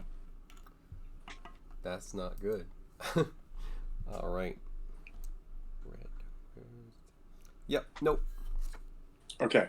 You see something on these charts, but you're not sure what it is. It looks familiar, but unfortunately at this point, because of that sort of failed check, you don't recognize it. You don't know what it is that you're looking at. I'm sorry, what was it that you said that I saw that on? So there are some carts over here. Oh, okay. That you can see, and there's something on the carts that looks familiar, but maybe because it's too far away, maybe because you just got out of two fights. That's not what you're thinking of. So when you look, yeah, at you it, just like, maybe the anvil swinging around your head or making it hard to concentrate or something, like whatever it is, which really just made me think that Reamer is a goddamn cartoon character who got hit in the head, and that's what the anvil swinging around his head are. They're like the stars in the eyes. But that's what you see. You noticed some rings in the water, like movement below the surface here, and here, and then you notice that there's something on these carts over here. Seems familiar. Seraph, you're a little bedraggled, but you saw basically everything that's on this map that you can see right now, and everybody else also noticed that there looks like some sort of large metallic container right there. That seems really out of place. Like everything else seems like just like like classic swampland kind of thing. And the construction of this bridge seems right on par with something that like the folks at Port Tusk would build after you saw like the bridges and the town and everything like that. Gesundheit, whoever that was, Bless twice. She usually does 3. No, we're What's safe. What's really funny is if we're like, Nice. "God bless you," but we all say it, and then we're like, "Who sneezed?" and nobody answers. Oh, the Discord sneezing guy. Then who was phone? All right, and so with that being said, I want everybody to give me initiative. All right. I would like And to I'm put gonna- those out to the other peoples. As I thought you would. Oh wow! Holy baloney! Give me 1 sec because I just need to look up. Okay. By the way, when we're moving, I'm gonna healing hands on Baller just to say that I used it. And Elzarin is fixing his hair. I had no doubt. Just got a little bit of comb action. Whoosh, whoosh. Some Yeah, sweet, that's sweet much comb. better. All right. So who got a 20 and above? Seraph got a 20. 20 for Seraph. All right. What is your dex modifier? +2. All right. Roll your dice again.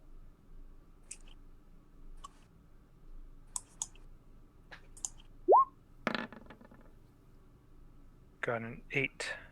So did Or I. a 10 with a modifier. No modifier. Roll your dice again. Oh.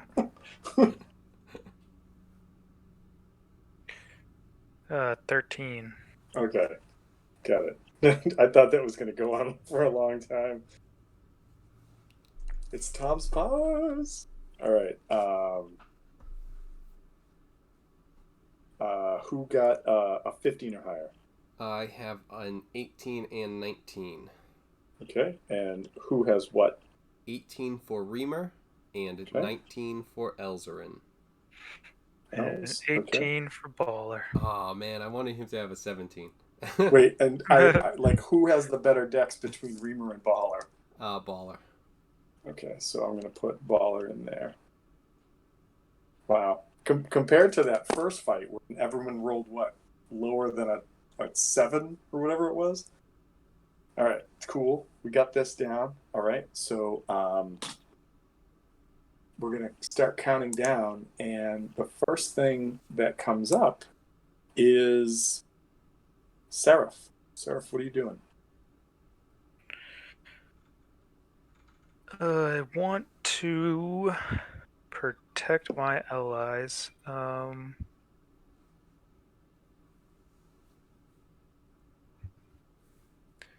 trying to figure out, because I know that Reamer, you already have a pretty high AC, so this Yep. might be best suited for you if you want to go out and be the guinea pig, just to lead the way.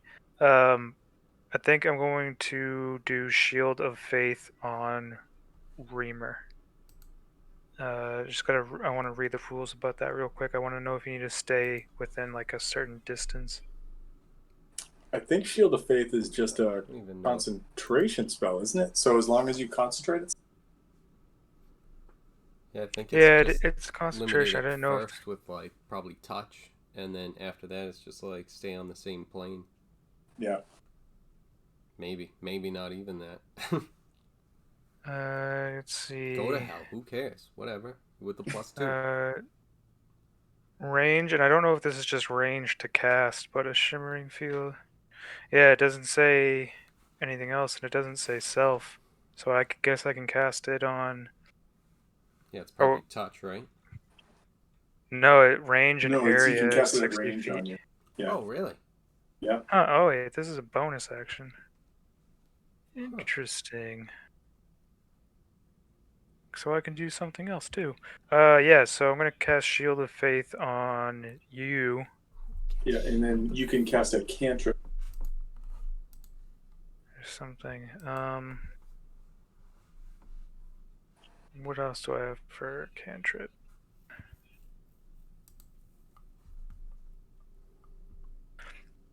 I did grab the minor illusion magic initiate, so I think I'm gonna try to have cast like a sound out here, like a humming of flies right here to see if that attracts any frogs to come over there. Has to Okay. be within. You know what? Roll me a persuasion. Persuasion. Persuasion? I'm sorry. I don't have a character sheet in front of me. What like there's not diplomacy. Yeah, What's the it would be persuasion. persuasion? Yeah, The- we're just the roll me a equivalent. persuasion check. I mean, if they want to see through my illusion, No. Tell I'm it. just giving you. I'm just giving you the ability to make it look sexy. That's all. So just roll a persuasion check. You definitely cast it. Definitely sounds like flies or like bug larvae or whatever that would sound.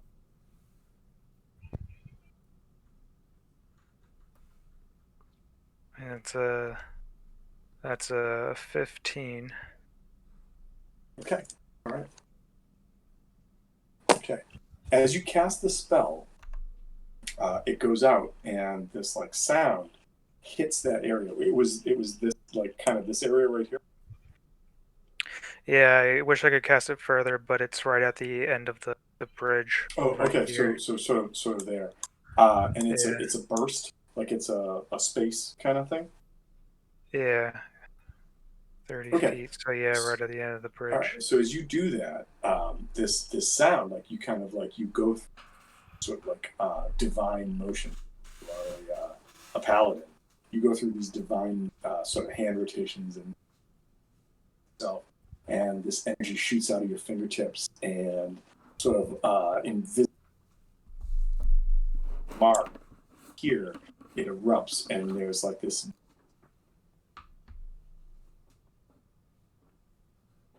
And you notice that it actually like spooks some like rather large dragonflies from like here and here that sort of take off and start buzzing away. So it's definitely created an effect. As far as creatures showing up for it, nothing immediately happens. How long does that illusion last?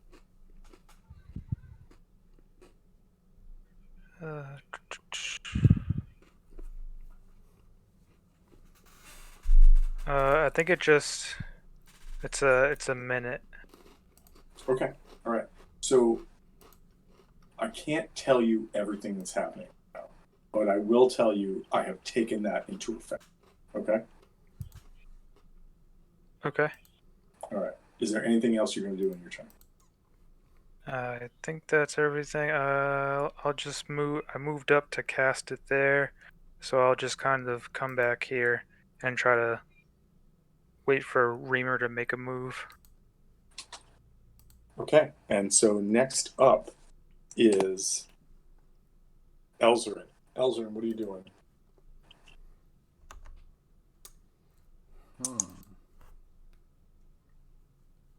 Good question. Maybe this.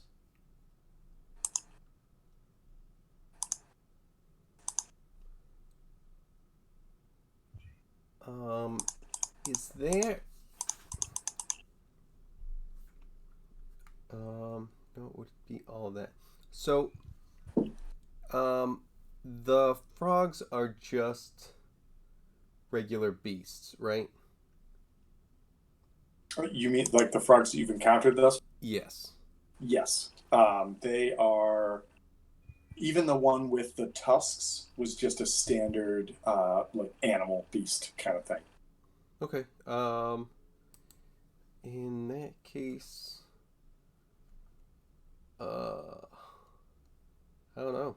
I feel like I'm just I want to stay back, and if when Reamer goes up, I think I just want to kind of prepare a fireball. If something comes up like to attack Reamer, where I can try and cast it, and not hit Reamer. If that's something where it's like I'd have to specify beforehand, where I would be casting that, I think I would just go with a firebolt instead. Yeah, I think that what we can do, and we kind of discussed a little bit of this last week, or not last week, earlier this week when we played um, Lucas's game. You can, what is it called? It's called like holding an action. I forget what the terminology of 5e is, but basically for the rest of your turn until your next turn, you can specify a condition, and if that condition is met, you will do that thing. And so if your condition is if something does blank, I blank, then that's what that is. You know what? I'm gonna say if let's measure it real quick. If anything like these two bubbles that were like here and here, Yeah. come out, or over here potentially, I would like to cast Fireball. I think like it's a reaction, so I can choose like not to trigger it, right? But like if that trigger effect happens, If you say specifically something shows up in this area or this area, you're going to cast Fireball, then so be it. I mean, then so be it. cool. What I will say is, and Reamer, you probably passed this along, and I should have said this to you, but I thought this was a little self-evident, but I will repeat it. This is very murky water, hence very much like that sort of first space that you guys were in, Mhm. where it's not running water, it's not clear, it's not only like like 3, 4, 5, 6 feet deep. This like is it only 3 feet deep and it's just swirling mud? Does it go down 20 feet? You're not sure. So I think everybody knows it's murky water. With a roll of 21, I should have said that um, to Reamer, and I did not. So I want to go back and say that. Okay, cool. In that case, yeah. So that was what Elzarin's doing. All right. So Elzarin, you take your position. Yeah, you step up, and your specific statement is if something shows up here or if something shows up here, and I'm generally speaking somewhere within that like sort of like Like yeah, 10 if to something 15 pops foot in radius the water, area. I think Yeah. I don't want to like. I mean, What I'm going to say is that like if you pick two specific areas, that's fine, but I'm not going to say you can concentrate on two lines. So like, you know What? what I mean? Like it's not like you can be like pew pew. Like if you say it's kind of like if you're waiting at a door and you're like when the enemy comes through the door, blast them with fire. Great, like that's a specific thing. If you're saying this area or this area, you can definitely do that. But if you're saying anything along those lines, I'm not gonna. You have to pick.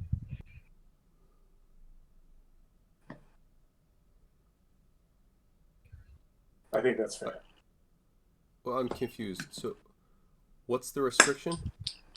So what I'm saying is, if you pick two areas that you're watching, here or here, you're ready to cast your fireball on that spot or on that spot. If you're saying anything, I got to do this. Anything that's like along that line, I'm going to say that that's too broad a specification. You have to pick one line.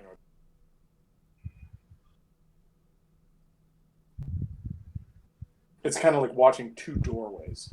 Like there's a good chance that like as you're watching one, they come through the other door. So like for the held action, you have to specify a very specific thing. You can't just say I cover this much.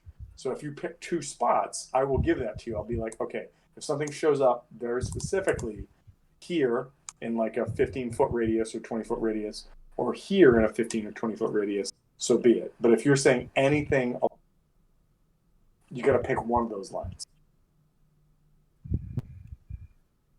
Okay. Uh, I'll just go with the two spots then. Okay, cool. So here, sort of in anything in the middle of these, and hear anything in this waterway. I've got that down, right? Yeah.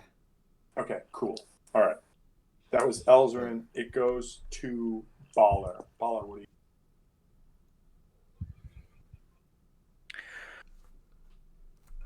Going to come over here, take the dodge action, and stick my hand in the water, kind of disturb it a little bit, and then like stand back up, see if that attracts anything. As you pull your hand out of the water, give me a Constitution check. With a check or a Saving throw. save? I'm sorry. Now that yeah. Just wanted to make Sorry. sure.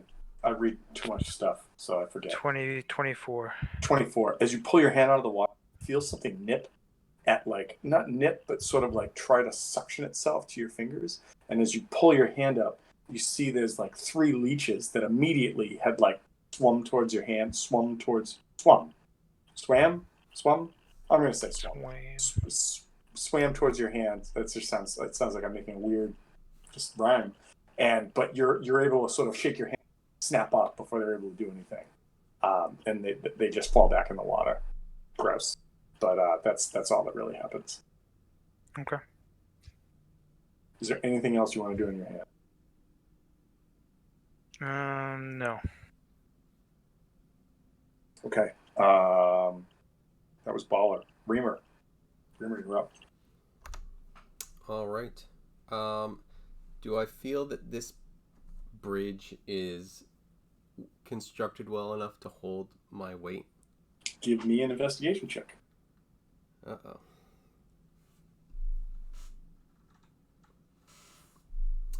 Zero? Do you have a negative? What happened? Yes. Oh, wow. First 0. Right. There I it is. almost thought it was a 0, but there's the very first one. Yeah. Well, it's better than a negative. It's better than rolling a negative. You're not sure, but from what you look at, it looks pretty sturdy.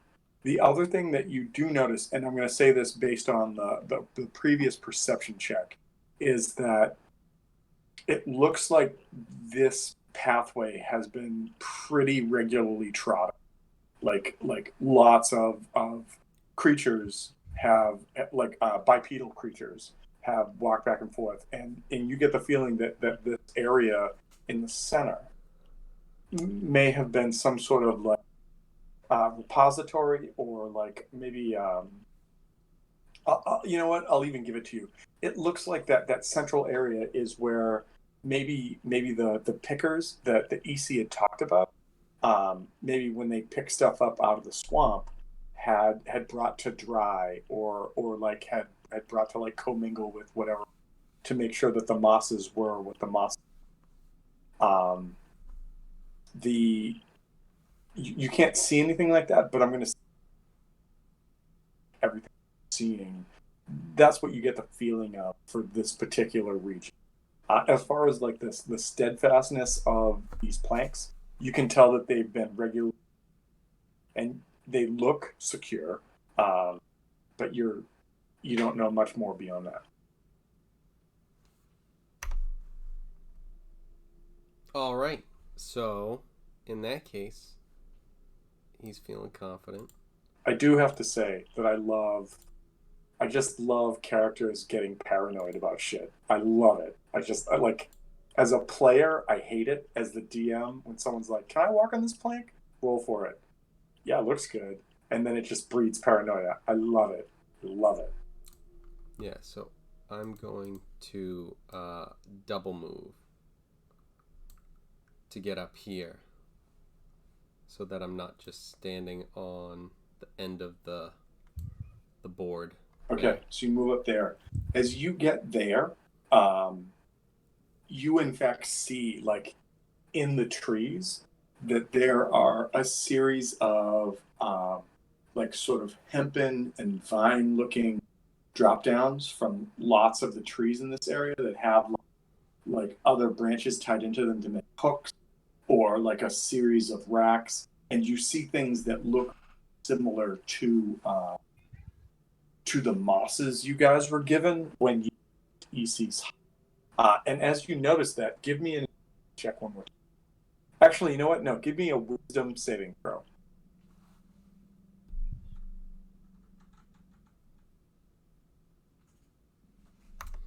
Damn, that's a 2 on the same goddamn die again. So 9.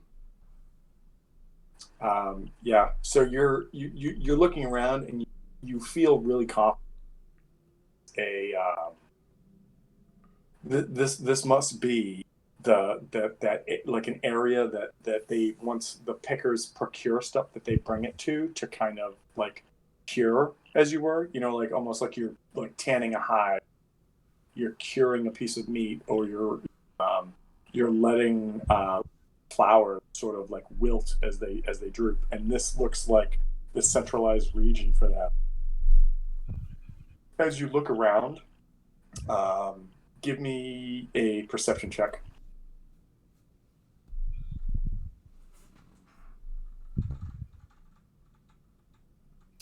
So that is an 18.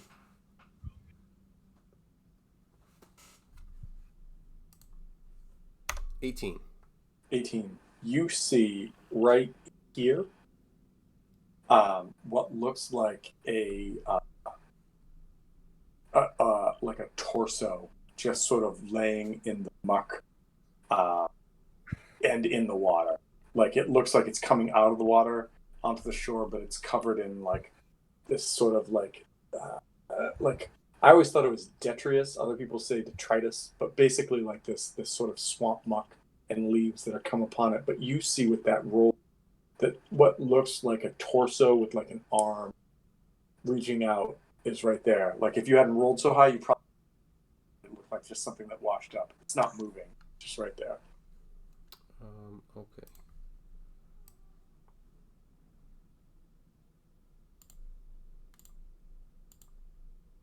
Is there anything else you want to do in your turn? Oh, well, I mean, you can continue moving.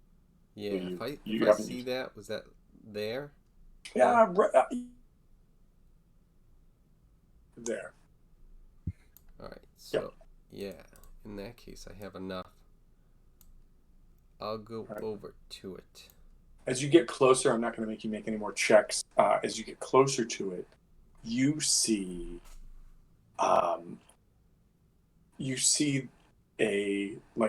lizard. No, I'm sorry, a troglodyte body that is.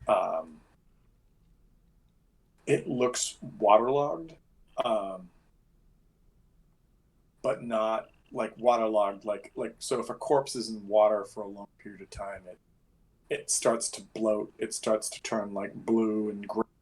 A troglodyte, maybe it turns. This looks relatively fresh, and that hasn't. But as you kind of look it over, and you start to like peel back some of the leaves and the sort of flotsam that or whatnot that's over it, you see that there is only half of this body. The upper half is that of a female troglodyte, but the bottom half is just gone. Like it's just like it's not even bleeding anymore. The ichor, it's like whatever caused this or did this to it is gone. Like gone in the sense that like there's no more like entrails or blood or came up and bit this thing in half, and it's gone. The other thing that you notice is actually I have to ask a question. Does Reamer smell? Does Reamer have the ability to smell? Oh, I thought we went over this. I couldn't remember. I thought about this weekend. But you know what? Let's make a judgment call right now, and if we have to retcon, so be it. So Yeah, problem is we'll forget again. I think he's aware of it, but it's not something that it's okay. Like, so you register. You're not affected by it, but you register a smell that non Warforges or Forged would find atrocious coming off of this body. And before I end your turn, I will ask you for either a survival or a wisdom check. All right, I'm gonna go with survival. Give me a good one. It's only 10. That's enough. That's enough. You, whether maybe it's something that you picked up while you were in Port, or maybe it's something you learned somewhere along the ways, you know that troglodytes have an ability to create a musk to try to scare away predators or foes, and it's basically like a skunk kind of thing. Only it's a skunk magnified by like 5 or 6 times. So where a skunk, like, makes your eyes cry and your nose pucker and you kind of go like, I might hurl. This is something that if you smell on the regular spectrum could potentially make some Constitution saving throws happen. It's that bad. Now, is this the same thing that we've been dealing with, like the same type of race? It's one of the races that you guys have seen in Port Tusk. In fact, it's one of the most prevalent races. Okay. You've seen that the two most prevalent races in Port Tusk have been lizard folk and troglodytes. And troglodytes have been by far like 3/4 or so of the population. Okay, cool. All right. So yeah, then it's not just like this is like, oh, this guy might have been from the village, from the port. Very likely he was, sort of thing. This is evidence but yes. Oh, okay. This is more evidence of what they were saying. So yes. All right, cool. All right, and I'm going to say that is the end of your turn. Yep. Okay, cool. Everybody else.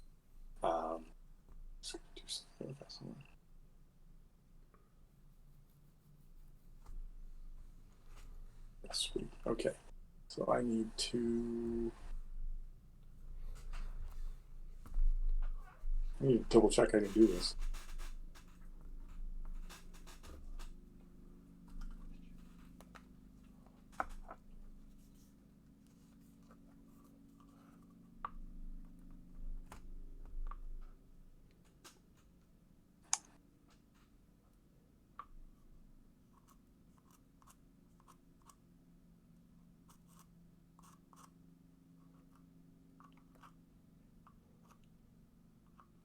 Okay. Everybody else, all of a sudden, this rippling on the water starts to move and erupting out of the water right. Can you guys see where I'm making that mark, or am I on the wrong level? Might be wrong level. Can you shift? Wrong level. Sorry. Shift ping. Hold on. Yeah, I did that. I shifted. All right, right here. All of a sudden, the water starts to like, and this enormous creature emerges. The first thing that comes out are these almost comical-looking eye stalks that have these like Sesame Street-esque like eyeballs that are like looking around, kind of looking at each other, looking around. And as it comes up further, it first looks like the top of like a frog head, but then that head gets bigger and bigger and bigger and bigger, and then this huge mouth comes up, and the mouth is roughly the size of like a compact car, and it opens its mouth and it goes, and it's that deep rumbling sound that you guys heard. And the other thing that comes out are these whipping tentacles that are like almost like school bus size length, or like, and what you guys see is roughly this.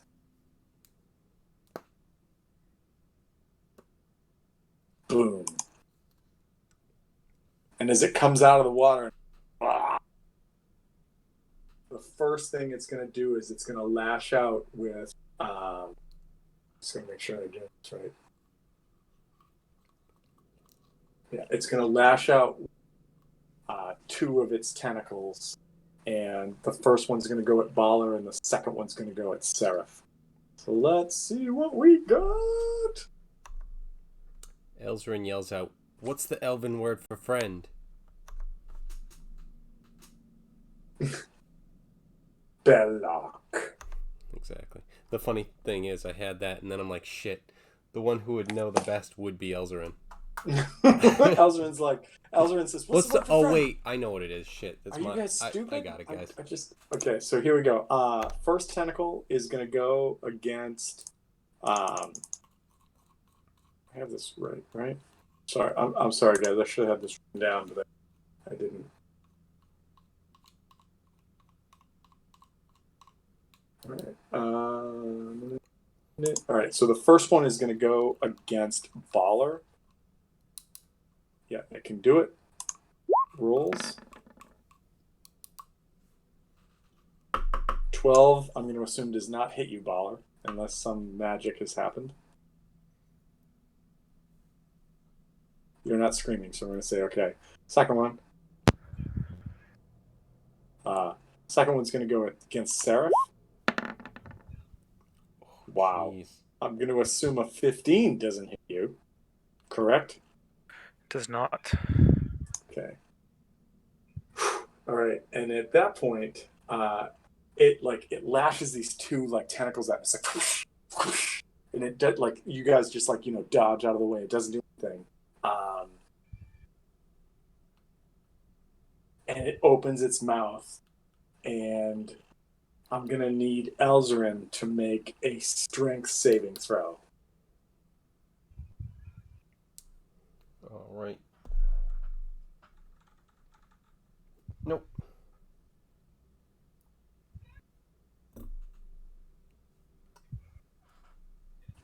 Just nope. You're not gonna tell me what you get, or It's 6, 5, I think. Okay. Maybe. all right. And so Yeah, 5. I'm just gonna read this. I'm not going to tell you what it is yet. This creature targets one medium or smaller creature that it can see within 20 feet of it. If it fails the strength saving throw, the target is pulled to an unoccupied space within 5 feet of this creature, and I can make a bite attack against it as a bonus attack. So, I'm going to pull you. I'm going to go back. I think I'm on the right thing now, right? Elzarin Nope, might be I'm down. not on the guys. right thing. I'm going to pull you right here. Yep. And I'm going to make a bite attack against you. And the bite attack is... Okay. Come on. Okay, and I got to go back.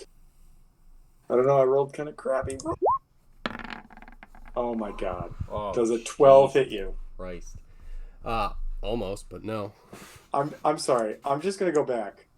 I have rolled a 2, a 5, and a 2 so far. Yeah, that shit happens. He had a 17 just before it.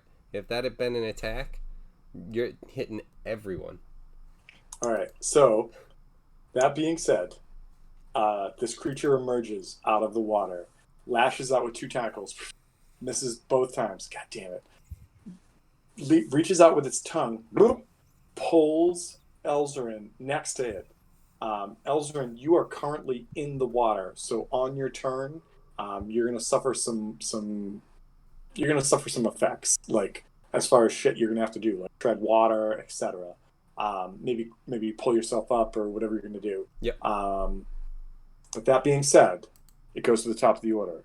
The problem is the first thing that this thing did as a free action was let out that cry, and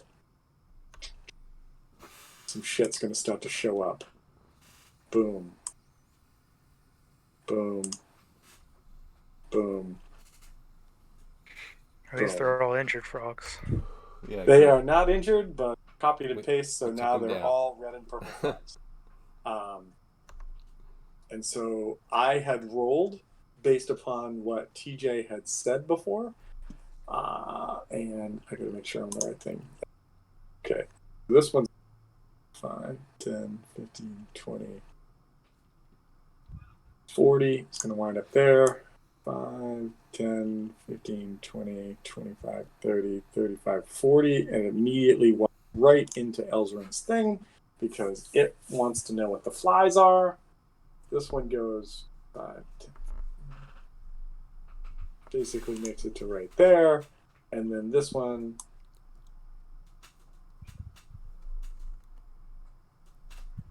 stands right here. All right, and so that was.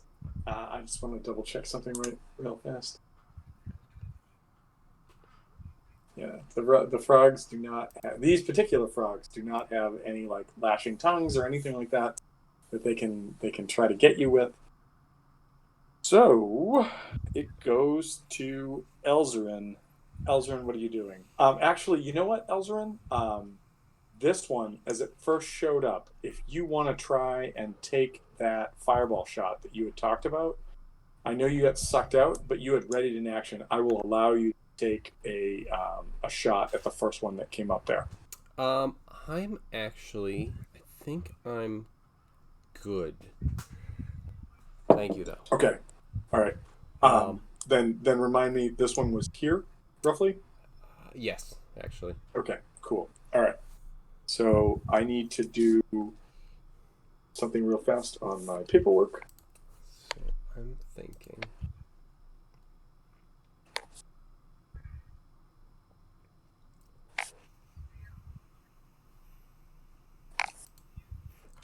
And actually, Kevin, when frog number 2 right here entered into your radius, it needed to make a save, correct? Yes. Okay, so what is the save? I keep forgetting. Wisdom 15, no worries. And I think these shitheads don't have anything for wisdom. 0 for wisdom. Okay.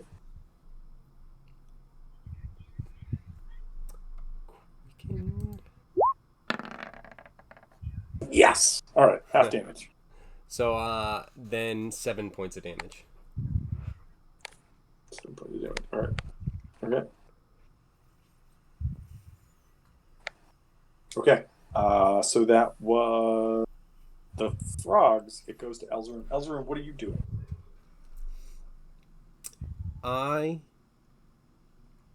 You find yourself floundering in the water. Your feet can't quite purchase what's below you. To your right, within grasp, is some planking, like the decking that's there, but you realize that if you pull yourself forward to the right, it will probably provoke as you step outside of... Actually, no, it won't, because you're not moving outside of threatened range of the thing. It's range, right? Yep. So I'm... Yeah, you know what? So in that case, I think what I'm going to do is I'm going to pull myself up and move back here if possible. Yep, no, and does not provoke from anybody because this guy's threat range. Let me just double check something really fast.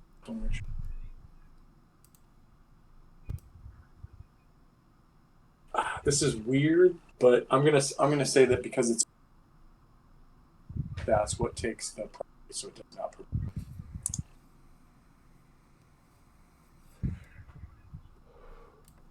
Okay, so I am going to just make sure. Okay.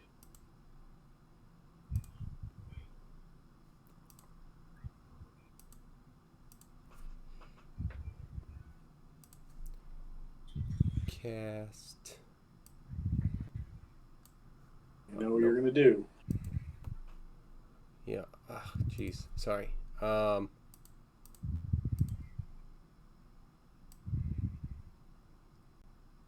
can't do it correctly. I'm casting Wall of Fire. Okay. I'm just trying to put an icon to be able to actually mark it, because what I want to do is cast it here. Okay. And have it go that way. Okay. Just draw a line then, if you can. So like that. So yeah. That's actually probably. Wait a minute. How long is the fire? I thought the firewall was only 60 feet. Yeah. 60 feet, and then it goes 20 feet that way. It's 20 foot wide. I thought it was only 5 foot. I mean, wait, if I'm it sorry, is, it hold is. on. I just Let yeah, me just make double sure. check. Okay, sorry. So it's not 20. It's 20 feet high. It goes out Yes, 10 feet. 10 feet. Okay, that makes way more sense. Okay, so in that case, this guy is affected, and this guy is affected, and I'm going to say this guy is affected as well Cool. because he's like he's right. Yeah. And just like yeah, so right there. yeah, So so that I will say that is a dexterity 15 save. Okay, so let's. When I cast Hang on, it, I gotta make creature- some. yeah. One and.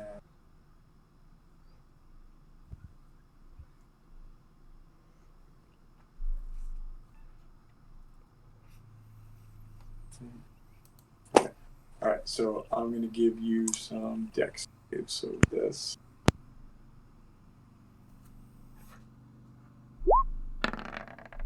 First one is 10. That's this guy right here. Second one is 17, so that's this guy. So that guy makes a save, and Yep. then this guy does not make the save. Cool. Don't know if I have a better setup for this, but we're going to. Ow! Oh man, that hurt. All right, so it's 2, 3, 4. Wow, that's not great for.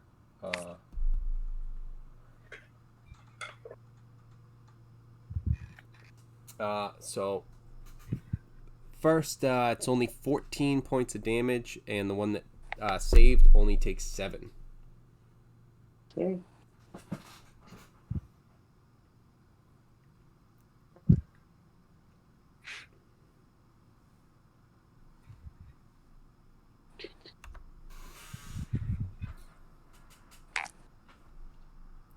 I'm sorry, I'm mapping right now. Okay, so this guy who took full is definitely bloodied. Let's get rid of that so we make sure we know this. This guy is still looking pretty good, and this guy is definitely looking pretty good right now. So Tell me what the rules for Wall of Fire are with regards to. So I create it. The wall is opaque and lasts for the duration. When the wall appears, each creature must do the save. That's what we did. One side of the wall selected by you when you cast the spell deals the damage when they end their turn within 5 feet of that side or inside the wall. A creature takes the They same do it damage again. when it enters the wall for the first time or ends its turn there. The other side of the wall deals no damage, and then that's then All just right, at higher for levels. for sake of this, I'm going to say that if any of these creatures end their turn in this, re-roll damage. I'll put that there. Is that fair? Yeah, like that's what it would be. Oh no, I'm just saying like you roll damage to begin with. I'm just saying like that doesn't become static. Like it's re-roll each time something's within. Oh yeah. I think that would be the case anyway. Yeah. Okay. But cool. yeah, All right. cool. All yeah, right. flame living. So yeah, it's kind of the same as when they first You should enter also- and when they all right. end. You should also notice that the amount of damage you thought that the giant tentacled frog thing, it's known as a froghemoth, by the way, that this froghemoth took from the wall was severely reduced. Okay. I have a question. With him being in that wall of fire, if I move back, would I provoke? Still? You would only provoke if you go outside his reach, and right now you know that his reach is 20 feet. But he can't see you, right? Because it's Uh, opaque. Or can he see above it? Like how tall is he? Yeah. It's a 20-foot wall of fire, correct? Yes. Yes, so it's a 20-foot wall of fire. However, I would get like maybe I would give him a perception check if you're going to go beyond the 20 feet. But right now you are not provoking where you are, and as long as you don't go beyond 20 feet, we don't even need to do that. Well, if opaque, I had to look it up because I didn't actually know. It means not able to be seen through, so he wouldn't even be able to see me at that point on that side of the wall. Okay, fair enough. And it is 20 feet tall that you said? Yes. I'm just gonna double check one thing real fast. Yeah, I'm gonna say like it's not taller than 20 feet, and if this fire is at the level of the water, which is where I think that you created it, no, it's not high enough that it can see over it. Yeah, I was thinking more along the lines of like the fire, like there's like the flames kind of flicker and roll back and forth, just like a bonfire kind of thing. Yeah, and you can like there's the chance that maybe he saw you. Like I was gonna give him like a DC 18 or something to see you, but if it's opaque, if the whole wall is opaque, then no, I can't see it. Yeah, so dual purpose on that, and that actually works out. So yeah, just to be clear for Wall of Fire, it's after this turn. It's only if my creatures end their turn in the Wall of Fire that they take damage, or the first time they enter it. Right. So if they're already in it, basically, it's only if they end their turn there. Yes. Okay. All right. Just wanted to make sure. Okay. So that was Elzrin's turn. It goes to Baller.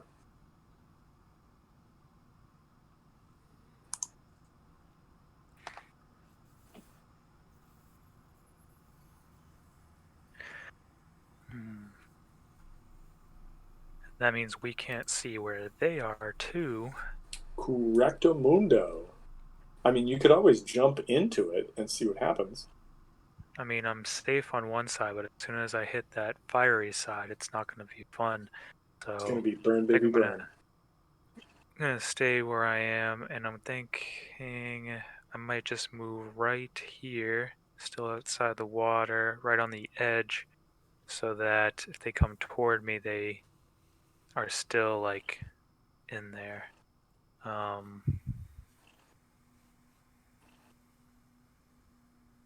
Yeah. I'm trying to figure out what the best place to set up the human wall is. Set up damage counters? The humanoid wall, what the best would be. So I guess Baller would be there, and can't see anything, so dodge. Okay, nice. All right, and it goes to Reamer. Reamer, you find yourself on the opposite side of a giant flame wall. All of these huge frogs just showed up again, and this large tentacle thing as well. A froghemoth. You don't know that, but I don't want to not call it what it is. So a froghemoth shows up, and what are you going to do? You find yourself standing next to a very stinky corpse.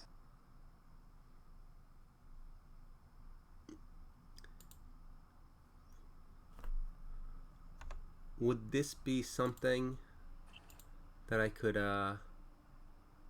manage to have happen? Absolutely, because you're not leaving threatened squares. You're entering more, but you're not provoking because you're just moving right there. All right, so yeah, in that case, I'm gonna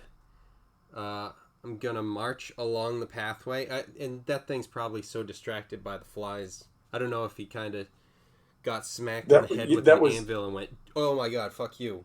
I rolled for each of them, giving you a modifier. Seraph, you cast the fly spell, right? Yeah.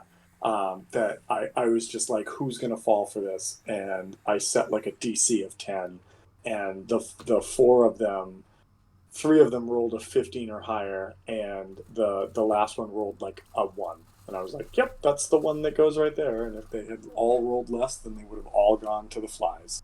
So. But did he, like, when he came in and got, like, hit by, like, an anvil or something, my spiritual weapon, was it, did it pay more attention to me at that point? No. Right. It was still like food, and that's why it went in there. All right, cool. So in that case, I'm going to be going with a sacred flame on the Froghemoth. All right, I'm gonna give the Froghemoth a little bit of cover because you're shooting around Yeah, there's another a one, giant frog. the right in giant front of me. frog that's right in front of you. But okay, So that is a dex saving throw for him. oh, that's right. It doesn't matter on these because they're saving throws. What is my dex? All right, so we go back here and we do. What is it's radiant damage, correct? Yes. Okay. Oh, so close. I believe that's a 5 would be a fail. So what do we do? Would be if it was too low, which it is. So I'm doing, and I'm throwing in Daryl's smite because Okay. I remembered to. So that is 10, 12 points of radiant damage. That's radiant damage. That. Okay.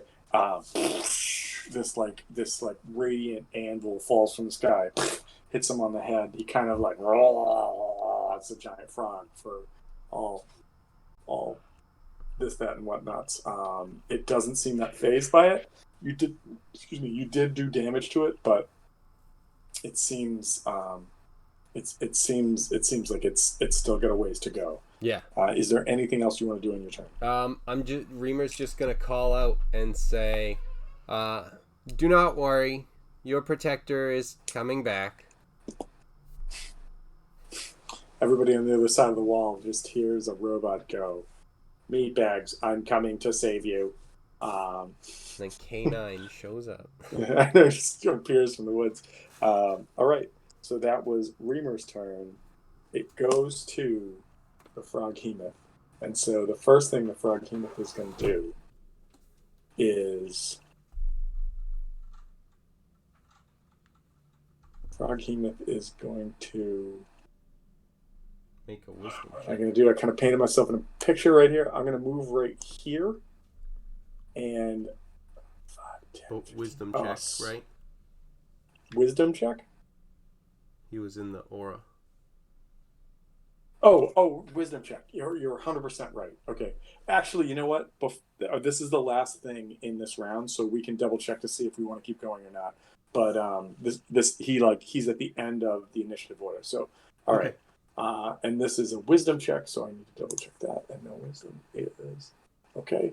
So we come back here and do this. That's a fail. Fail. So 16 points of damage. 16 points damage. Good job. I mean, Did sure. Seraph get skipped?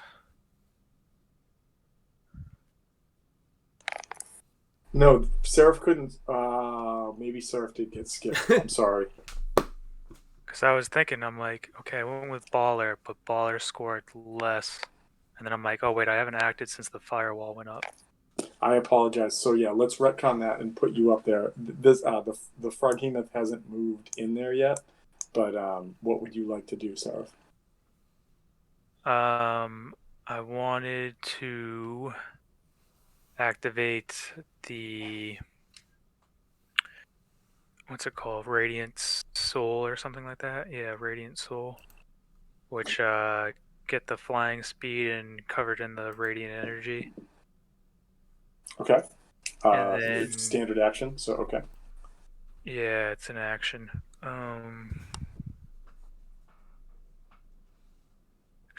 Action.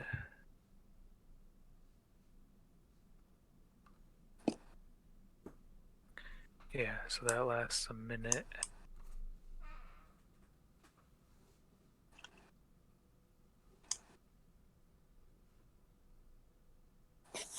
Okay, and I would back up a bit, but then I would try to fly straight up. Okay. Like 15, 20 feet, like 30 feet. Yeah. How far up? I move 5 feet back, so like trying to do 25 feet.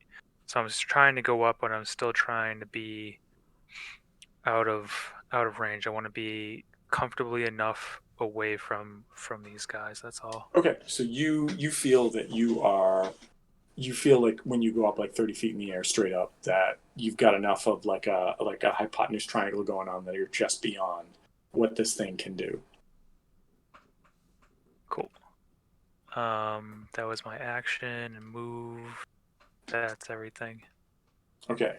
All right. And I'm going to slide here, like I said, 5-foot step kind of thing. Kevin, I've taken All into that account the happened, damage that, and yep. then bang, we're right here. All right. And so I'm going to lash out with 2 tentacles. 5, 10, 15, 20. Against both Baller and Baller and Reamer. I'm going to lash out with 2 tentacles at you guys. So first one's coming at you, Reamer. Where? Oh, he's within range over there. Yeah, he's got a 20-foot reach. Damn.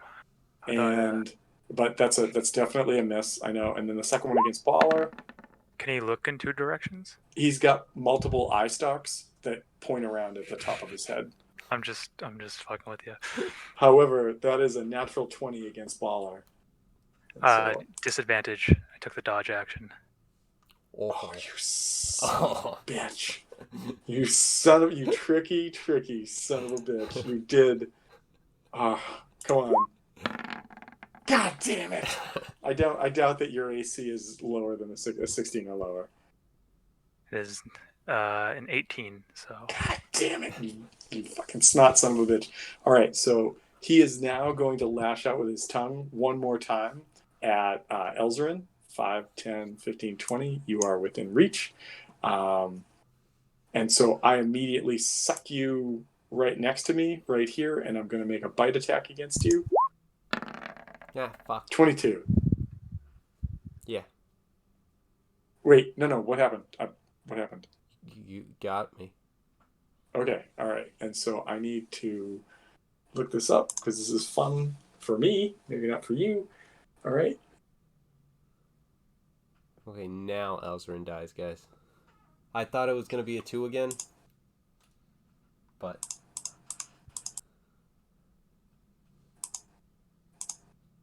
I should have had this all written down. I'm sorry. Wait. Yeah. Okay.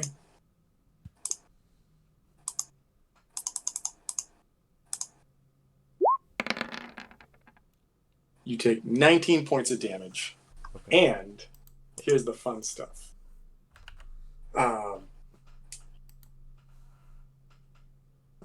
The target is swallowed if it's medium or smaller. You are a medium creature. A swallowed creature is blinded and restrained, has total cover against attacks and other effects outside the Froghemoth, and takes 3d6 acid damage at the start of each of the Froghemoth's turns.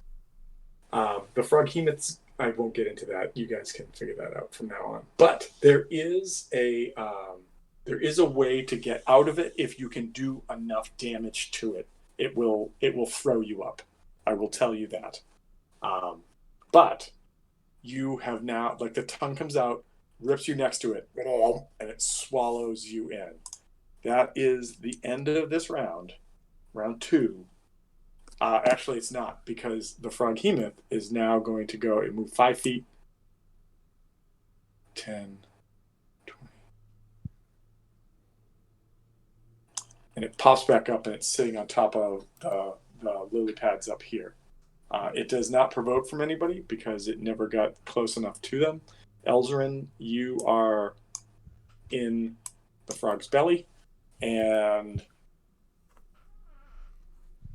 we can either go to the top of the round or we can start at the top of the round next week. What would you guys like to do? I think next week. Okay, fair enough. All right. Elzarin, you find yourself quite literally in the belly of the beast. There's a lot of weird things going on. Why is there a metal container? Why are there carts? Those carts don't seem normal. Why is there nothing on the drying racks? There's a giant wall of fire. There's a bunch of frogs, a big tentacled one. We will find out more next week. So good playing, guys. I can't believe you murdered my crocodiles as easily as you did. I mean, that was pretty awesome, but also savage. And we will pick up again next week. Oh, I think the wall I is Oh, bugged. oh, wait! Before we go and everything like that, I'm sorry. I wanted to check in two things. One, the first question is: are you guys still having fun playing in the Land of Shark?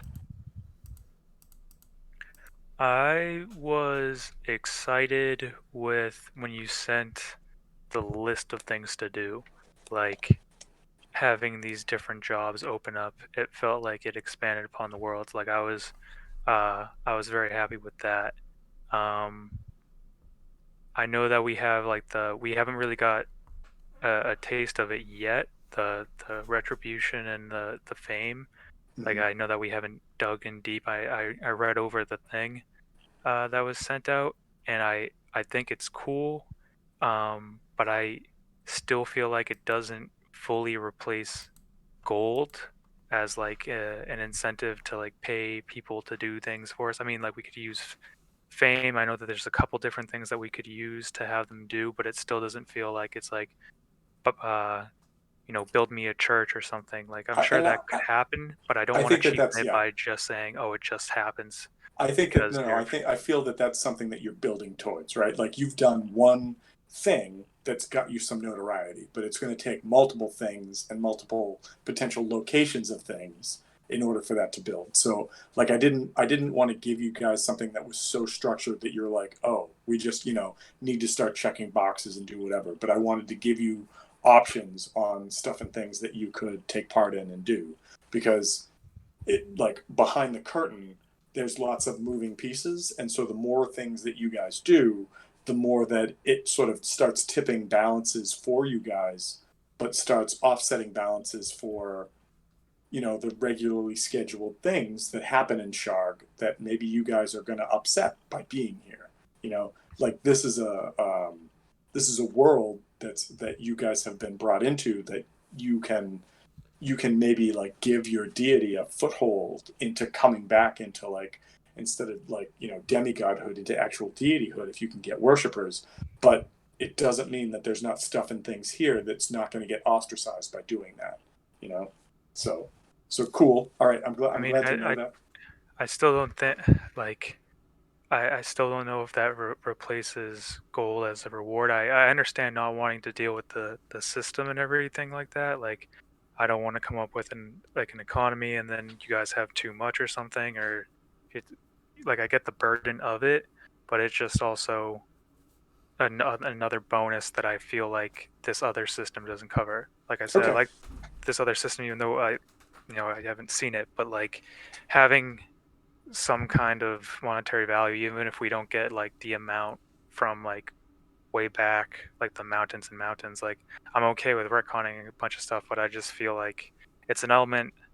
Uh, I don't know that I like. Like I don't. You could shower us with gold, and then we find out it's like, oh, everything is, double as expensive here because I don't know, reasons. Like I I don't know. Maybe I'm just too focused on the gold, but Okay, it's no, no, just like I mean, like these are good points. Like, I'm glad to hear this feedback, um, and I think that the further you guys progress into Sharg, whichever way you guys choose to go, I think that you'll start to see that there will, depending upon how things happen, obviously, you'll start to see that there are some payoffs that right. may not be the same as like give me the thing for the coin in my hand, but that there are some payoffs beyond just like the fame and repute kind of thing. But that's to be announced. I mean, like you guys have been in Shard for less than a week, and you're Uh, handling shit. But I mean, it's true. I mentioned the same thing to Lucas because he hasn't given us much like wiggle room, and the other way. I mean, you've given us more wiggle room than he has like thus far. But like, I was mentioning, hey, there's no like gold, and then like I was like, I think that would help improve us, just doing things because so far it feels like, hey, I'm interested in this thing, and it's like, oh, you you either just flat out don't get it, or oh, it just appears and you get it for free from someone because reasons. You know what I mean? yeah, So, I mean, like I said, they're different. It's just that I just noticed the two things of like gold is like the I The don't know equalizer. the It's bartering. it's well, it sounds like it's so foreign because it's so customary that it's really created this like this weird niche for you, right? Where you're kind of like, I want to go with this, but it just feels weird the whole time.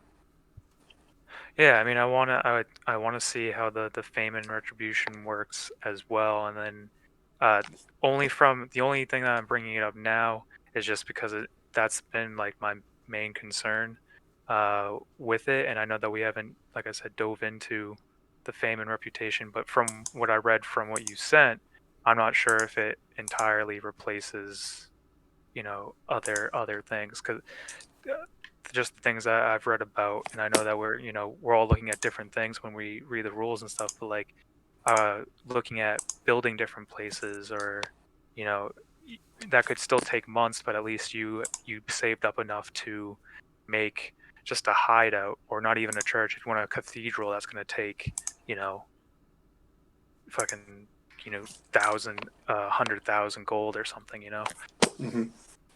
No, like you raise good points, but I want you to know that these are things that I have thought about, and I'm I'm waiting to see how some of your interactions go before elements start to open or do whatever. So, Right. but Kevin, your thoughts? Yeah, I'm still having fun and kind of the same thing. I'm not like obsessed with the gold like TJ. Or you've walked away and you don't want to talk anymore? What am I muted? Yep. Damn it. So yeah, it's a lot of the same stuff as TJ. Like I'm not obsessed with the gold. Like he's just a greedy fuck. I feel that. That's fine. He's just gold member. For this session. Dude, bronze, silver, whatever. Oh, okay. So he's the prospector from Rudolph. In that case, start singing about silver and gold. In that case, Cornelius. There we go. So the metal will live on. So I'm having fun. There's yeah, I'll be interested to see kind of where the fame and reputation thing goes to. Interested to see where what happens with that. But I'm still having fun. I thought I was gonna say something else. I thought I had something else. I think the one thing I picked up on an example of tonight is ready in action being limited. Like it's come up twice, and you. I know that like our players need to like look in a particular direction, but I gave you that joke earlier because the monster attacked behind him and attacked in front of him. And then when we say, hey, we want to ready in action, you're like, oh, your character can either look here or here. I get the thing with two different doors, and if they're like separated enough, but if there's like an open, pond in front of us, and you're like, I think that the difference there is that like the monster attacked in two different directions on its turn, whereas you were, or I think it was Elzerin in this case, was when a thing occurs here, it's not my turn, but I'm using my reaction to do that thing, and that's what the held action is. Yeah, I mean, there's certain things. With that, I would say that it's like it basically counters, it takes care of itself in terms of the balance. In that, if we go even with a 2-door example, the thing that happens is when the door opens, I blast it. And if one door opens and I blast it, and then the other door opens, I don't have a reaction. So even though I'm looking at both doors, if they're, in like a corner way, I can see both doors, but I used my action to do the one. And that's why I gave you the opportunity for those two spots, because they were both right in front of you. Like if you were in a hallway and there was a door in front of you and a door behind you, you got to pick a door, right? Like you're not going to have that like you're either looking one way or looking the other. Like that's I mean that's just the logistics of it. And maybe this is like this week I'll kind of dive into more ready in action and seeing if maybe there is some more very specific verbiage that goes with it. But in my mind, like, and I'm basing this off of like I'm sort of broadening what older versions were, which was you had to make a very specific thing. If X happens, then I Y. And if you call that out, then great. But if you're like, if X or Y or Z happens, I then do A, I think that that's too much for that. And so, but I will look it up and we'll figure it out. I guess my question is, could I be then very broad about it, where if something appears from the water, I cast Fireball? No, that's what I was saying. That it's requirements that you said. Yep. No. I'm sorry. What I was saying was that like when you were like, I see these two pathways, right? There was like the left pathway towards the lily pads. There was the right pathway up towards like that waterway exiting the screen. Mm-hmm. I'm standing here and I can look at both at the same time, right? Like I don't have to like turn to one and not see the other. I can stand here and see both. And so I'm like, okay, specify regions, and if something occurs in those regions, you can do it. Like that. Like I wasn't like in older versions, in the way that like I learned to play held actions, you had to pick a spot, and if the thing happened in that spot, then you could do your thing. And if not, you don't get to use a reaction. Like you didn't waste your turn, you just were holding a reaction that you could do. And in this, I'm like, well, let's broaden that a little bit, because Elzrin can see everything in front of him. But you know what, like my research project for this week will be, let's look up reactions, let's look up what the sort of broad base is. And in this scenario, we're just like, and so moving forward next week, I'll come back with whatever. And if you guys want to look into it as well, feel free. But I mean, that's what we makes have. Sense. Where it's like, if it's something where, if the restriction is like you would have to pick a specific, like if I'm back here, I'd have to pick a specific spot, and to broaden that to not necessarily be just that spot, I can see where what you're talking about, where it's like, I'm broadening it. So that's fair. So I think, like you said, we look into it. I think that the held action is like to use 5th edition terms. I think that the held action is considered a reaction, which can only be one specific action, like an attack of opportunity, right? Like the creature moves within whatever. And so, but if I'm off and I need to modify that because 5e, gives somebody with a +5 Constitution 60 rounds of not having to worry about holding their breath, then so be it. Like that's fine too. So I think it's kind of the reaction effect of it, in that if I'm planning on putting something in a very specific spot, mm-hmm. I'm kind of not being as reactive, because it's. No, I can see what you're saying, but I also think that like you're planning to put something in a specific spot when a specific thing happens, like the water tremors or the creature shows up there or something like that. But the person's sacrificing like a turn and like a reaction. Well, here's the thing is that like if they don't do that, then yes, they have sacrificed a turn. But if they do that, and then the monsters do the thing, or like whatever in the room does the thing, they get it's like a surprise round basically for them, like they get to do the thing. Like you could set up a held action that if a monster shows up in a square, you immediately run away so it can't attack you, right? I mean, like, and as long as you didn't use your move action during your turn, then you could absolutely do that. So that's why I'm as far as I understand the held action in 5th edition. But like I said, I'll do some digging, see if I can get a better, like much like underwater combat, much like the stuff that we discussed at the start of this game, this is like, as much as I continue to say that 5th edition is like D&D light, there are some very specific deep rules that we haven't engaged in yet, that I think that as players we can get better at. And like held actions, that's one thing that like, maybe it's something that we have been overlooking, because it really is like what Kevin's looking for, where you're just like, I'm going to make a bunch of specific protocols for the battlefield, and if any of those happen, I'm gonna do the thing I want to do. But if it's where I'm thinking it has to be very specified, then you can't, right? You have to be that specified. But Yeah. again, we're playing, we're learning, we're doing whatever. And so let me see what I can come up with this week. And next week we'll pick up. We're at the top of the order, so we'll see what's going on from there. I mean, with the whole thing with like I was gonna say like a fighter holding their turn or something. There's some things that you can hold as an action that it's just like, okay, if that trigger doesn't happen, then nothing happens.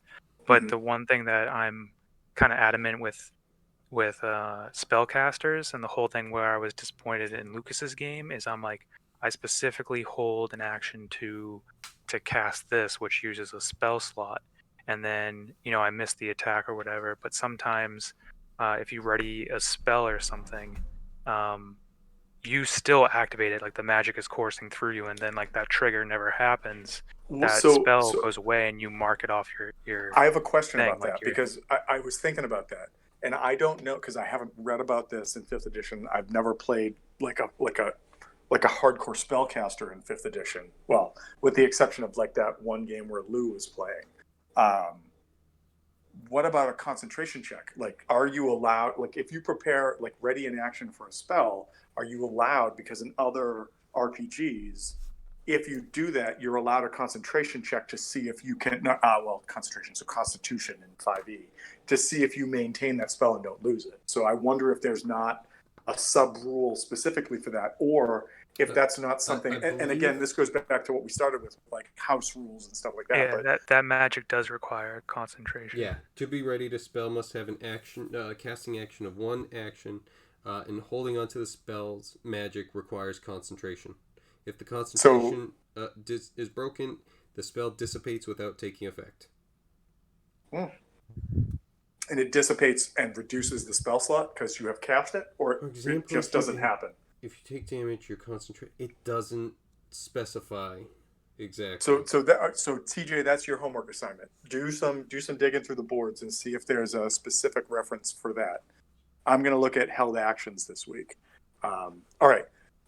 Before we get too tangential, I do have a recommendation for this week because I honestly didn't think I was going to have a recommendation for this week because I haven't had a chance to do much besides like I take like a 15-minute break from trying to find patterns in spreadsheets to like look at the rules for underwater combat. And I'm like, oh, save that page so I can talk to the guys about that on Thursday.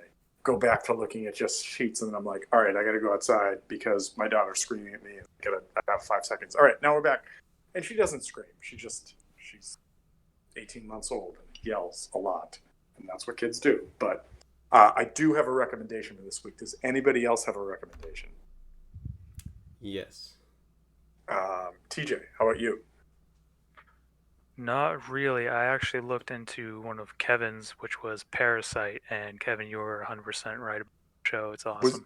Was that the movie Parasite or the show Parasite? It's an anime.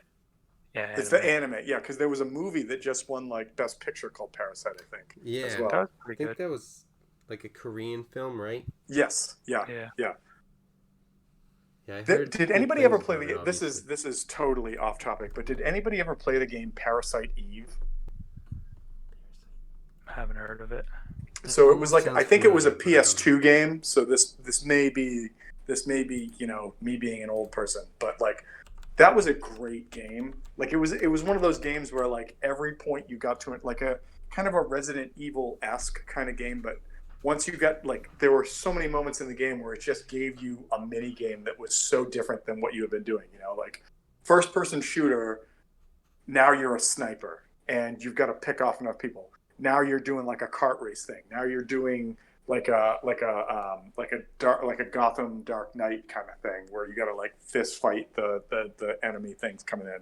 It was just a fun game, and so I don't like something this week. Not Kevin's reference but like it just reminded me. But that was a fun game, and so all right, I'll shut up. That wasn't my recommendation, but anyways. So all right, so Kevin, what do you got then?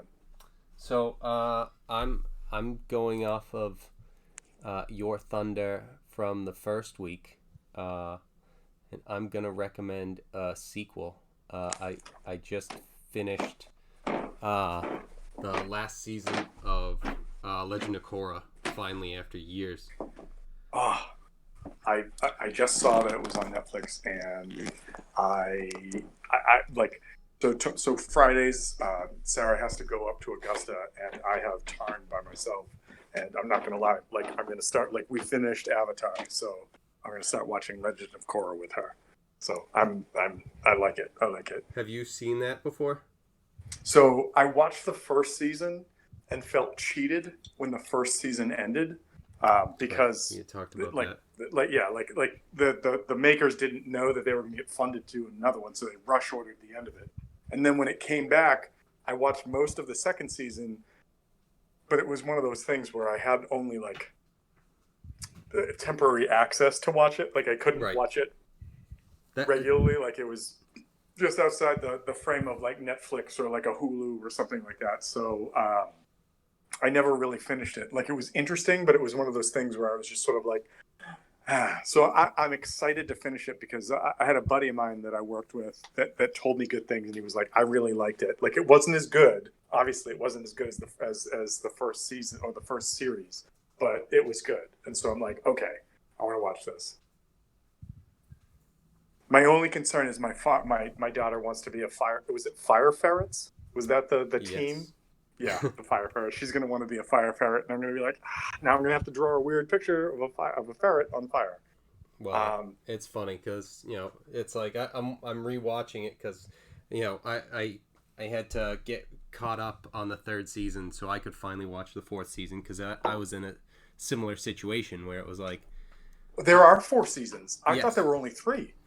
no, All there right, are well four. that's cool. So I had seen 3 of them because I was able to watch them on like Nickelodeon or something like .com, but then like the fourth one wasn't available or something like that. So finally I was able to, and it was just like all right, cool. So All right, yeah, I'm excited. Like that makes me excited. Like I thought it was really cool that they went back and talked about the whole like um, beginnings of the Avatar and like how it was that it came to be of like trying to bridge the gap between the spirit world and otherwise, and like because you only see a glimpse of that in the first series when Aang meets the dragon turtle, right? Like and right. so or the lion turtle, whatever they call it in the Avatar world. But I was like that's it. When I saw that because I was rewatching Avatar. I was like, damn, that's awesome. But okay, so my recommendation is actually a music recommendation, which is the second time I'm doing this. But this is one that doesn't come with a cap.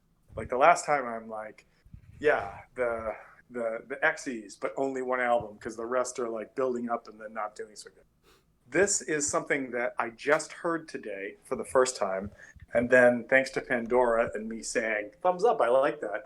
I heard, I don't know, eight or nine more tracks by them. There's a group called the Yoshida Brothers, and so I like techno music, and one of the things that is my job on a regular basis is to look at large amounts of data and trying to find patterns, usually patterns that are connected to some kind of illicit fraud, right? Like that's part of my gig. That's part of what I do. And when I'm looking at that, I have two like go-to musical soundtracks that help me focus on it. One is electronic and techno music, and the other is just metal, just like the most like hardcore death metal that you can think about. Which is normally why when I'm doing it, I wear headphones because I mean, before COVID, you couldn't really listen to Cannibal Corpse while looking at spreadsheets in an office setting without alienating everybody. So today I had Pandora on like a Glitch Mob station, and Glitch Mob is a pretty good like techno group or like electronica group, whatever you want to call them. And this Yoshida Brothers comes up on Pandora, and the Yoshida Brothers are these 2 Japanese dudes that play, and I feel like an asshole because I can't remember what the name of the instrument, but like, has anybody ever seen that animated flick or the claymation flick, Kubo and the Two Strings? Yeah. You know the instrument that Kubo plays? I don't know what that's called, but like, Shamisianist yeah, it's musician. something like that. Like I just can't remember what it's called, but like it's the Japanese like I don't know guitar. Like I don't know what else to call it, but they play it with like the wooden kind of like large pick that looks like a I don't know. It looks like an ice Oh, scraper kind of shamisen literally means shamisen. three strings. Yep. Okay. So So it's like the two brothers both play the shamisen, but what they do is they play the shamisen and they blend it with like techno music or western beats or just like bass, and I have never heard a sound that hasn't immediately made me start thinking about how I would like storyboard a like a kung fu fight scene. Like Kevin, like I remember you showing me the videos of your buddies that did like all of like the kung fu fights and everything like USAA is that, made for what's different next. soundtracks and everything. We're helping members catch Listening to up. this, it sounds like something that you would see in the middle of like a Quentin Tarantino or what's his face, like a Rodriguez film, right? Like just with like this quick beat, everything's going on, and then you have the fight or you have the chase scene, like people parkouring through a bunch of shit or whatever. And so I highly recommend these guys because I've listened to several tracks from them now. In fact, I want to buy some of their albums just to listen to it, and they're called the Yoshida Brothers, and it's with a D, so like Yoshi with a DA at the end, so Yoshida Brothers. yeah, But it's exactly how like, you would expect Japanese spelling of well, Yoshida. I would almost think it could be a T too, like Yoshita instead of Da. Like it could go either way with that. But in fact, when I first looked at it, I was like, I got to double check and go back and look. But it was like I was cruising with this fucking giant spreadsheet thing that I was working on today, and all of a sudden this song came on, and it was so good. Like I'm just like, and I went, wait a minute, what am I even listening to? Like, so good, I want to know what I'm listening to. And I went back and looked, and I was like, and that's what I'm going to recommend this week because it's just good. Like it's like it's music. It's not music that like I cannot like. It's music that if you were playing a board game, it would make you like fast forward. Like you would want to like automatically know what the next. Like that's the kind of like jive that it comes with. But it was something that as soon as I realized what it was and realized what it was doing for me, I was like, I want to let people know about this because it's pretty cool. Well, I've got something queued up on YouTube, so I'll be checking that out. I say good stuff. But all right, gents. Well, the last thing that I will say, and I thought about starting with it tonight, but I didn't want to do it because I wanted to kind of like talk to you guys through it. One of the things that I've heard that a lot of DMs are doing now with their players, and this sounds a little touchy-feely, but I also get it, is that when a game starts, they create like a social contract that basically says, what are you guys looking to do? Are you looking to just roll dice? Are you looking to do role play? Are you going to do heavy combat? Like, what are you going to do? And as much as like I don't want to turn this sort of psychiatric session, when I was listening to a couple of like the sort of like game developer podcasts that I listened to today, and they started talking about the difference of opinion for like old school gamers that were more ready to just homeschool off the bat, and that people who have had different introductions that weren't, you know, like AD&D or original D&D or even 3.0 for that they're not so ready for that. I feel like I have done a disservice to the two of you because I didn't ask that. And I think that we've done a good job. Like I asked you guys, you said that you're having fun with this so far, but I just want to make sure that you guys don't feel like either I'm failing you in some way or that I'm not giving you what you want out of this, experience. And it's weird to say like create a social contract because that's not, but we never did that when we started this. And I had this cool idea in my head, which was the land of Sharg, and then it took me, a month to get you guys there, if not more. But now we're here and we're doing it. It sounds like it's fun. There are some hang-ups, but we're figuring those out. But is there anything that either that you guys want to see more of, or that you're overly concerned about? And like the whole gold thing and the whole bartering whatever aside, is there anything else that kind of falls into that realm that I just wanted to give a chance to kind of like expose or bring out into the light if I was fucking up in a way that you guys weren't happy with? Dude, I think this is the best solution to any of that. Is just be open to these discussions, because Yeah. I mean, we all Exactly. like rules, and I was just thinking about this the other day. Is we're all trying to help out Lucas, and then we're trying to help out 2 new players on Saturday, and then when someone has a question, all 3 of us, like I've noticed this quite a bit, like all Yeah. 3 of us are just, and then this is how you do, and then this what, because we just get excited about it, and Right. I like understand that. So, and we all have a lot of different opinions on or like things that we're looking for. Like Kevin might want to come up with a more construed plan where one of my characters, when I think of Baller, all I think about is just purely combat, because I haven't thought that character all the way through, but I'm trying to give it more dimension. And then there's Seraph, where I'm like, they're just based on Diablo, but I still want But something lots more of to be dimension, like right? to be a character that is willing to grow and be a hero, and be like one that is striving for peace and to do more than just combat, but look around combat and like find other solutions. So like I'm willing to do that with like one character, and then the other one's just kind of there for like background. But I think that keeping the conversation open and saying, hey, how'd you feel about this, how'd you feel about that, I mean, I think that's what it's all about.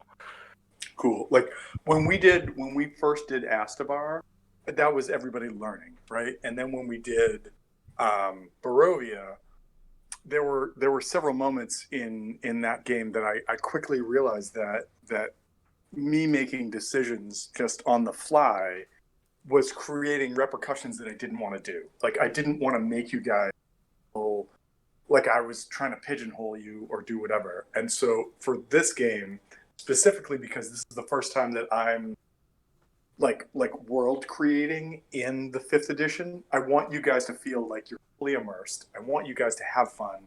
And I know that it's a long shot that we'll ever get like other people to join in and do like side quests, but I really love DMing. Like I love playing voices. I love creating scenarios where you're like, fuck, that just happened, or like, yeah, we got you, or whatever it is. I mean, I love playing too, but like I just like I really enjoy doing this, and I want to make sure that you guys are having, because if I sit up at like, because I'm an insomniac sometimes, and I spend 4 hours creating a scenario that, this sounds amazing, and then you guys play through it and you're like, this was not amazing, this was the worst shit we ever did. Like that's feedback that I would like to hear. But if you guys are having fun, then I'm glad, because I want to make sure that you're having fun, because like the DM I learned to play with was very harsh, and was very sort of like, this is the rules, and like I've changed this scenario. Why? That's why, Kevin, like I feel sometimes I almost feel overly apologetic, and that's why when you and Wolfgang were playing like a couple Saturdays ago, when I created that sort of like dungeon for you guys to run through, I was like, all right, you take this damage, but this is why. Because I don't want you to feel like I'm just being a DM that's like, fuck you, this happens, like I want you guys to know that I'm using the rules that are in the game, but I'm also using the rules to fuck you, because that's what it does, because it's like a challenging scenario. Like it's not always a cakewalk kind of thing. But yeah, anyways, I think that's a big part of it. Like with the now the concept of D&D is very different. It's not as much, because in that case we're gonna have to make min-max characters. Once Elzerin dies next week, I'm gonna come back with a super ultra min-maxed character. Well, so wait, I do wait before. Eventually, I'll make a troglodyte. No. Wait, I was gonna say like, so if Elzrin does die next week, or all of you die, or whatever the case is, I do want to say that like the question had been raised before about that concept, and I had said a kind of like a quixotic answer, right? I had been like, well, we'll have to see what's available. And TJ, I think it was you that was like, well, what the hell does that mean? And I was like, well, there's some scenarios that are coming up that maybe that kind of Yeah, thing. Like, that I think that was when we were still in the Underdark. yes. And so So, that was, I well, just wanted to say, like, like you the guys have different now Underdark. kind of fully realized what that is. So, like, if you come back in as a player, like maybe you're one of the characters that's in town, and I'll let you create that character to whatever you want to be. But like, maybe you're like the guy that's working the lumber mill. Yeah, Maybe it'll be maybe you're what's his EC, name? like the Zrix. Pavel. Like, yeah, maybe you're Captain Zrix, or maybe you're We've got a Pavel situation, but this time Lyle. I'll Yeah, learn maybe my you're. character. Was it Lyle? No, I'm sorry. I just walked downstairs, so I don't have it in front of me. But yeah, wasn't it Lyle's retreat? Oh, I don't remember exactly. I don't remember either. But whatever the case was. But like, and the other thing is, and something I failed you at, but I will work on getting you the partial map that you guys have had revealed to you at this point, so that maybe when you come back to town, you look and maybe that's something you or whatever, but that you guys have a better understanding of like, here's a portion of this world that we just walked into, and after discussions with people, you realize that like the people in this town, they may not fully recognize what the world is that they live in. They know the world that they're in, but very, very regional, very much like when you were in Barovia, right? And the village was like, well, we know there's a village that's like 8 hours that way, but I mean, we could also get a sliver and die in two. So why would we go to that village, kind of thing, you know? Yep. So you guys, I mean, like, and I mean, shit, you're in a world that doesn't even have currency. So like, yes, this is a very archaic world that you're in. And the other thing to consider too is you guys brought back a bunch of crab body parts that you want to do things with. So maybe there's the possibility that Reamer wants to hang around, and so these are possibilities that I'm not going to deny you guys, but if to like invest time in, one or two things are going to happen. Either you guys are going to have downtime, which could expedite some of these other factors I was just talking about because around you it's occurring, or maybe other characters, creatures, whatever, need to start like stepping up and being part of this. I heard what you said after that first adventure where like I needed two dwarves to help you guys and you were like, we don't want that. So I'm not going to do that. There may be sometimes that I throw an NPC in there that's part of battles or whatever, but for the most part, I'm gonna step back from doing that because I don't want you guys to feel like either I'm like crafting what you're doing or I'm alienating. So, I mean, that it was funny because it was the opposite. When I was doing my game, I asked Kevin for a criticism, and one of the things I did is one particular night I asked was I had that NPC. I want to call him Archon so bad, but it's not that at all. I can't remember his name, but it was the demon guy, and he joined you guys in combat. But I Right. quickly glossed over everything he did because I'm like, oh, this is me attacking me, so I just put it on fast Oh, forward absolutely. and then jumped over all that. And part of the thing is I just want Kevin's like, I still want to know what's going on over there. So I Mhm. mean, I went the opposite direction where I just skipped over it. The part of the thing with And it's that funny. is that it just combat was long enough where it's like you know, oh these NPCs that aren't our characters like oh let them do like absorb the hits and stuff and then but then they would felt like combat. So he hits him, and then it slowly just disconnects. And so I liked what we done in response. Yeah, Cool, and cool. having an NPC is not like I felt like the problem with having those two guys was they wouldn't just be NPC, they would have to be party members to make it so that like you could throw enough bigger monsters at us. And actually, so to it's balance it. interesting. Like if I had the ability to like retcon the world, what I would have loved to have done was experience the Bone Devil thing that we did like a week ago or 2 weeks ago, where I'm like, if it's a party of two and you throw something at them, then it's totally potentially deadly, right? Like bad Right. rolls, good rolls could work.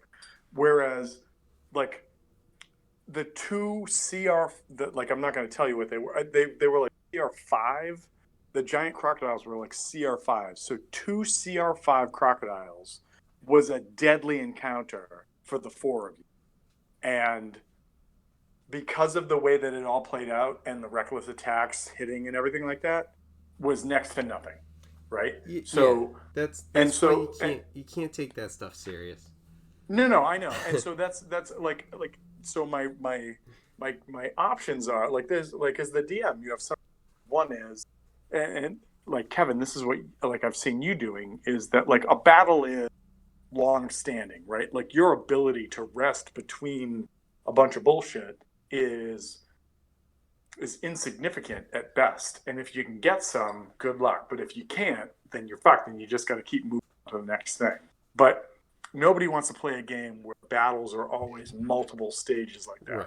Then the next thing that you can do is that like they're one-offs where sometimes you do really well and sometimes you don't.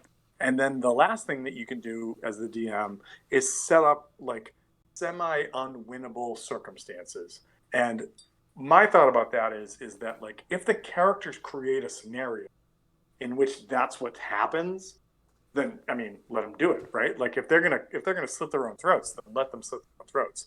But if the characters are just playing themselves and doing whatever, creating scenarios like that are just really bullshit because like that's not fun. Like Kevin, we talked about this, and I mean you and I have different opinions about it, but like you don't want to play a game in which there are super severe life and death effects from just walking into a, like that's just not the shit that you want to play, especially when you played a character for like days, months, weeks, etc. Whereas for me, I find that fucking super invigorating. Like if I'm going to play a game and my character who I've been playing for like a year and a half walks in the room and I forget to make a perception check, or like my constitution save is so crappy it doesn't matter and I die, that just makes it so much more vivid for me. But when we were talking about this last week, you're like, fuck that shit, I don't want to deal with it. And I recognize that. Like, so as the DM for the game for you guys, or any game for that matter, I don't want to deal with that. That being said, I do have one last thing I want. You guys can take it or leave it. D&D has recently published two new like adventure modules. One is the I think it's more like Magic the Gathering based, but it's Dessa thing, like kind of like Greek gods of Dessa, kind of whatever it's called. And then the other one is the adventure like the Frost Maiden or the Rime Maiden, like Adventures of the Frost Maiden. I've heard some really good things about that adventure, and if we want to talk to the folks on Saturday to either like take a break from pirates or do whatever, I think that would be a really to do one of those adventures with, and I would be happy to run. That being said, I want you guys to know that Saturday Night Pirates is literally one of the best things that happens every week for me, and I'm super pumped about it. Like last week when we talked about like talking to Adult Swim about trying to get a Halator series, that's what I fell asleep thinking about. I was like, what an amazing idea. So Yeah, we all know. I know. Got on that real quick. Well, Yeah. that being said, It was so funny that you were asking for like a short rest and you immediately fell asleep after. Well, so here's the thing, and this is what was super that I did not fall asleep. I never recognized that my goddamn phone was on mute. So I kept talking. And everyone's like, "Oh, Tom's left. He's not here." And I'm like, what the fuck's going on? I'm right here. And that went on for about 10 minutes before I looked down and went. And when I pushed the button, everyone was like, bye. And oh my God. That's because you did fall asleep. Oh, I'm not going to say I didn't fall asleep for the. Nope. Oh, I thought you said that. I thought you said, "Here's the thing: I didn't fall asleep and I was muted." Because you did. What, we all heard you you snoring for an hour. What I'm saying is, I didn't fall full amount of time. That's all I'm saying. I think what happened might have been because eventually you were so you did fall asleep, and because you were snoring, I ended up muting you. So from like the server. Yeah. And I put it on the so server so that everyone could see it. So next time we didn't all just mute you individually like we did to who did we do that to? Was it Wolfgang? Wolfgang. Yeah, Wolfgang. It was Wolfgang. He had fallen asleep, and so you just didn't know he was there for the first 20 minutes. I know. Yeah. I'm like, wait a second. Why are you talking over him? That's exactly what you said. What's happening. That's exactly what you said. You were, wow, why is Tom talking over him? Like, he's being a... And it's just like, I know he's Hal, but still. The funny part was like right before that while we were waiting, and it was, I think you just joined, and then Brian just kept going like, yeah. And then I'm like, is he talking to Allison or something? And then you were like, like you confirmed, Kevin. And then I'm like, what the fuck is going on? Like, I'm missing something here. And I said, whoa. Is Wolfgang talking? And your guy's like, yeah. And I'm like, God damn it. Right, but that's so good that you discovered that first when Tom hadn't been there, so that when Tom came in, I recognized it's like, oh, I've seen this before. Exactly. Excellent stuff. So so we'll so it's funny because I actually saw something someone posted about on Reddit about like how they should make the D&D modules and adventures, because the way they have it now, you basically have to read the entire fucking book to be able to have a session 0 for a lot of the things, and it like put all these things where it's like, it should have like a brief thing so like exactly what's up, like just I agree and synopsis. I don't agree. Well, like my thought about that is that, like, if you're gonna play an adventure and you have an idea for a character, play that fucking character. Like, if it makes it hard, okay, but you still get to play the character you want to play, right? Like, like for session 0, like as a DM, if I were running something and I'm like, all right, here's what the story's gonna be.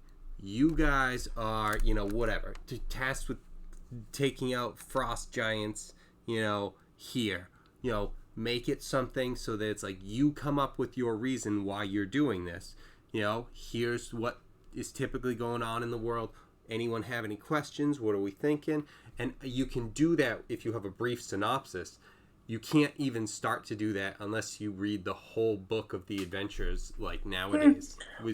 So like when I read Curse of Strahd, I read the first couple chapters of it, and like, I mean, I was pumped to play that. Like, well, I didn't play it. I was pumped to just have the experience of being part of it, and it gives like 8 or 9 different like tie-ins, like why your characters would be involved in this. And one of the big ones is like, you've had experience with werewolves and this is the thing.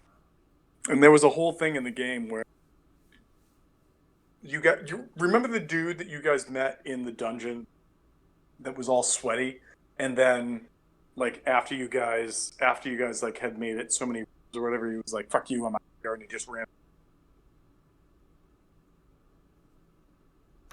Does that ring any bells? Which dungeon was this? Was this in like Barovia? When you were the Castle Strahd, like when you found the blue sentient sword and all that bullshit?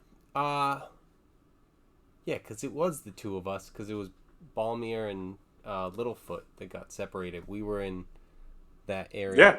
And Jumbo. Yeah, so that was the other one. Yeah, that guy just took a right turn.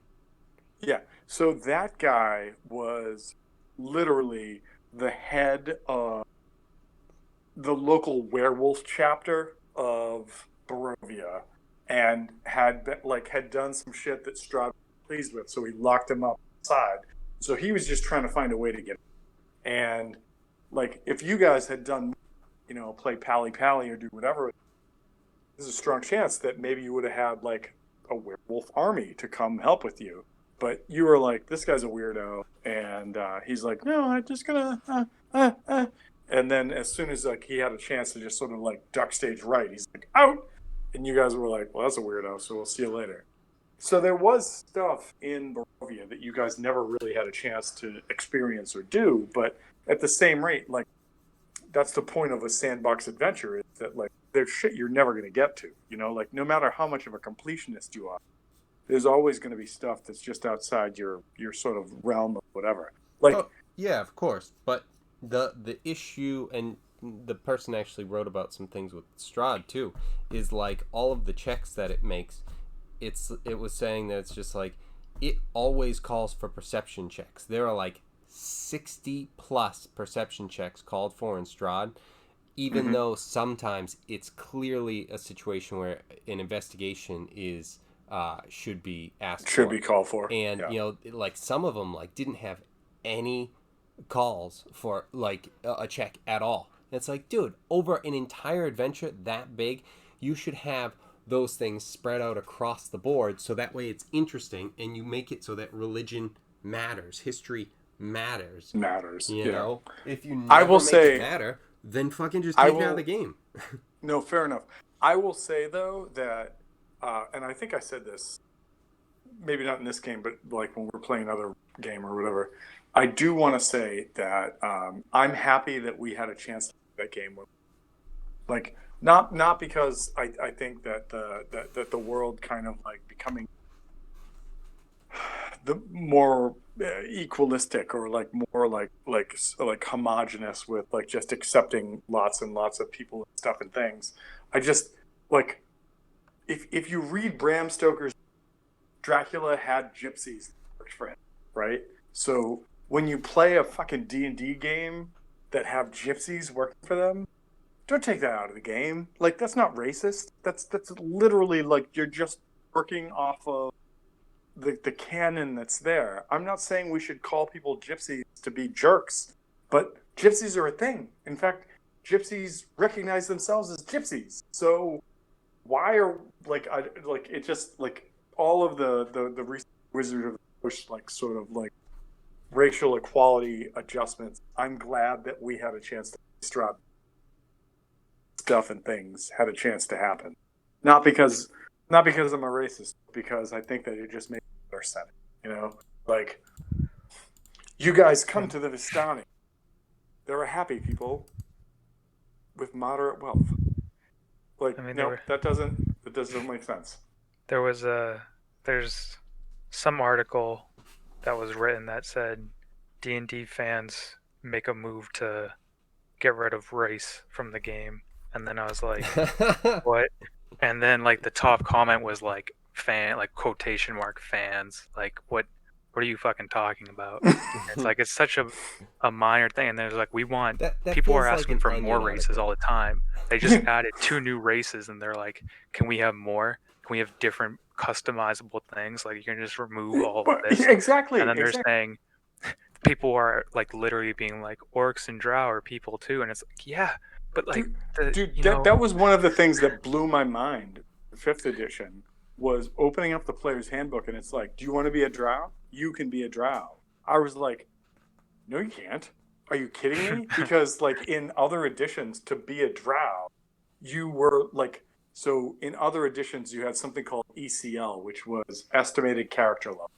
And if you chose a race that wasn't like in the book, dwarf, half orc, human, half elf, halfling, gnome, etc., you had an ECL, and the ECL basically meant that in order for you to level up, the rest of the party had to have a level equal to you plus your level. Right? So if you were an ECL +1, when the player characters went to 2nd level, you guys were on tier, and when they went to 3rd, that's when you would level. And for drow, the reason that they did that was they gave drow all of these crazy ability. Cast fairy fire, cast darkness, cast this, blah, blah, blah, blah, blah. All this shit.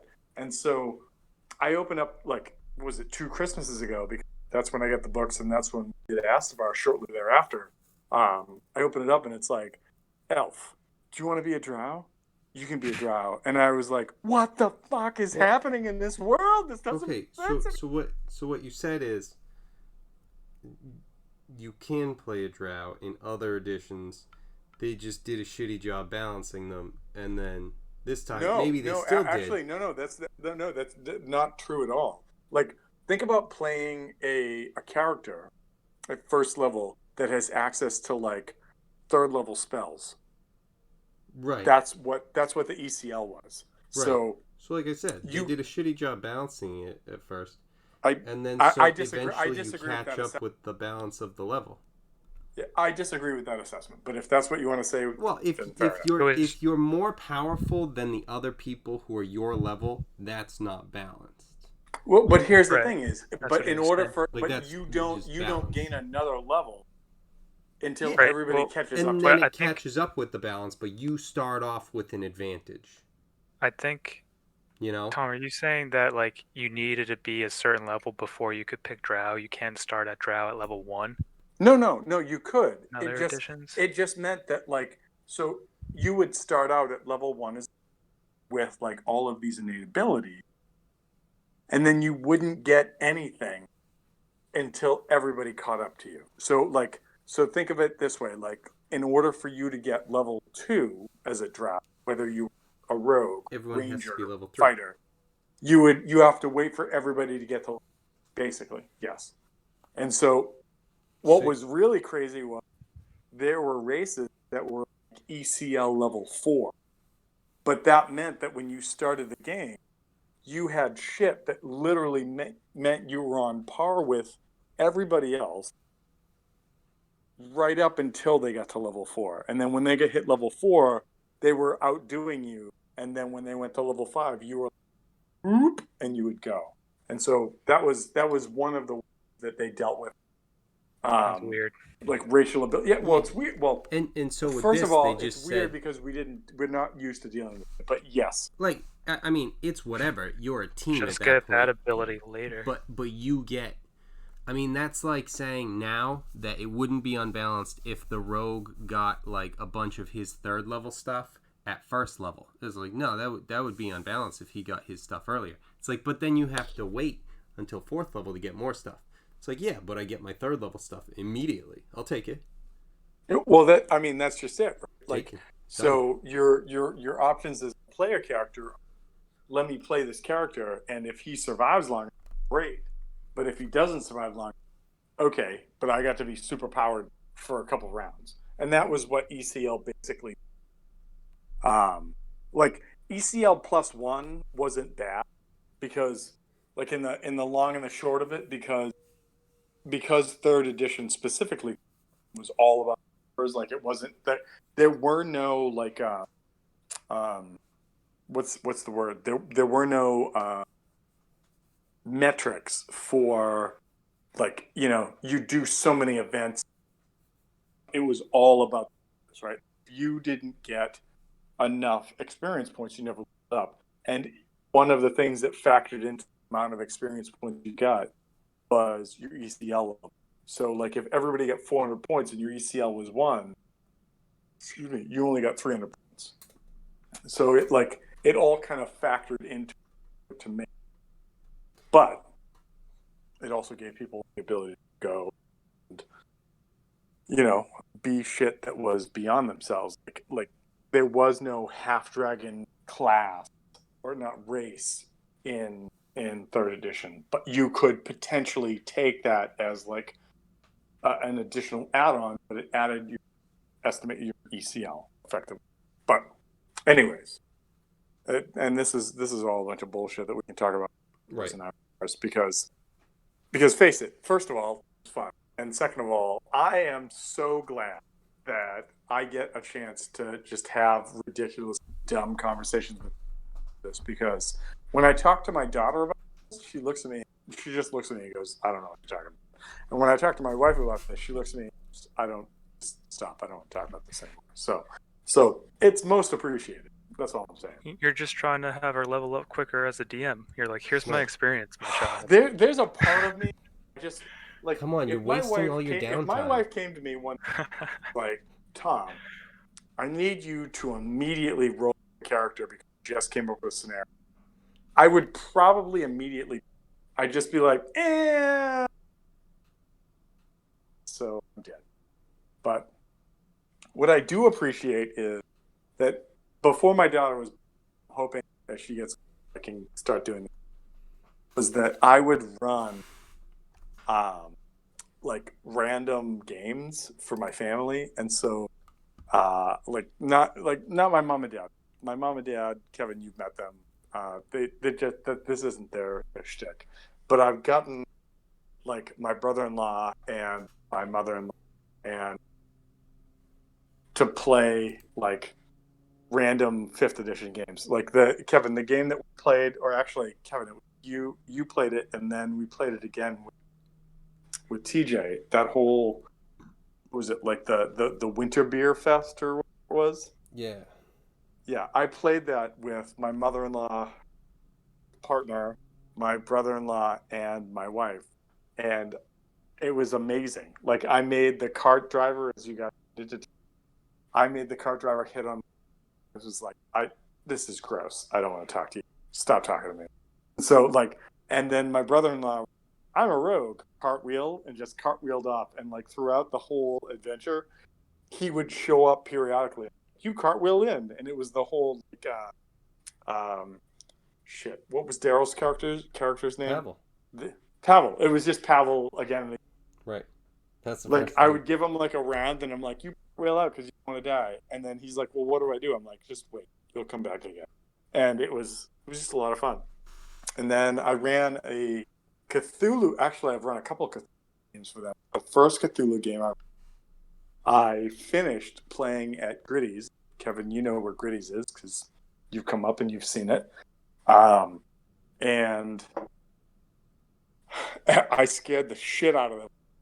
This Halloween, I'm going to run a Cthulhu game for at least the two of them. I would love a team 3 to 4. So this Halloween, think about 1 to 2 other people that you would like to do. And I would love to run just a straight up Cthulhu game. That being said, the other aspect of it definitely is that concept that I threw out during Lucas's game earlier this week, which is I just think, like, you know how sometimes you just start thinking about a plot or a premise or whatever, and sometimes it's just like it spirals and you're like, this makes sense and we should do this. The whole concept after that week, Kevin, roll a 1, and you're like, damn it, I rolled a 1. And TJ, roll it this, and you rolled it, and you're like, get the fuck out of here, just stop that. Like, I had been listening to this podcast, that Delta Green podcast, talking about, oh, the world's all be, and I just went, how cool would it be to just play a game where I'm like, you guys are approached by this, like, spook, this random person in, like, you know, dark suit, white press shirt that says, hey, do you know Tom Fawcett? And you guys are like, yeah, why? And he's like, come with me. And then that's the start of the adventure. And I just went, this sounds really cool, because, like, in other, like, Cthulhu adventures, I've always created this weird, creepy old, like gathers people together because he knows them, or does this or does. Or it's just like, how fun would that be? First introduction to, like, a Cthulhu adventure was somebody going, and it wasn't me DMing, just going, and I had, like, disappeared. You ever met Tom Fawcett? Yeah. Oh, we're gonna have to get you over to, like, agency 6-7. And you're like, what the fuck does that mean? Just get in the car. Just get in the car. And it's not you DMing? I I really wish. Soon we're going to be NPCs in this game. No. Well, my hope would be that I would be like I could, like, step in as a player character, but, like, you know, if life was a movie, you hand your script to somebody and they do the shit, and then you can like walk in your scene and be, hey boys, how you doing? And you're just like, oh god damn it, how are you still alive? Kind of thing. But I mean, I'd be horrified for my friends' characters to meet me as a character in the game. well, so when I was in high school, and this sounds tangential, but this is very true. I had a super crazy, what's the right word? Sociopath for an English teacher, and one of the assignments was, hey, what famous person do you want to talk to so that you can become a better person? What? Like, that sounds weird. And That's so, when you like, say something unexpected, like Will Ferrell. well, so here's the thing: Will Ferrell wasn't even a thing because he's still in high school. True, I didn't know. I was just giving a random Macho example. Man But- Randy Savage. That would have been a good. My You know what, hero. Kevin? That would have been good. But you know what Tom Fawcett did? Tom Fawcett took a moment deep down inside of himself and said, "You know who Tom Fawcett would like to meet to have a conversation? Tom Fawcett would like to meet Tom Fawcett to find out if he's an asshole or an all right guy." And it was one of those moments where everybody in the classroom kind of went, "Is that acceptable?" The teacher looked at me and was like, Unacceptable! well, the teacher, who, by the way, is the same teacher who later on in years told my parents that my sister was dyslexic because she was a pretty fucked up person, looks at me and goes, well, I don't think that's that original. I went, I don't think anybody who can't self-actualize themselves are really that original either. And there was this weird moment where the teacher looked at me and I looked, and the whole class kind of phased out for a minute. And then she was like, all right, Sarah Bernard, you're next. And I was just like, that's right, bitch. Tom Fawcett just beat another person in life. You're dead. Thanks. Just Greek philosophy to her. You're just like, yeah, don't come at me. I don't even know what philosophy is. Broke your brain. Like, Deal with it. all I'm imagining is almost like, and I've never seen this movie, and it wouldn't be in this style, but like Scott Pilgrim versus the World, how they have like the introduction things, almost like a comic book sort of thing, something like that, where it would be like Play-Doh'd. Yeah, something like that. Yes. Aristotle, bitch. It was one of those moments where I was, bam, bam, bam, bam, I win.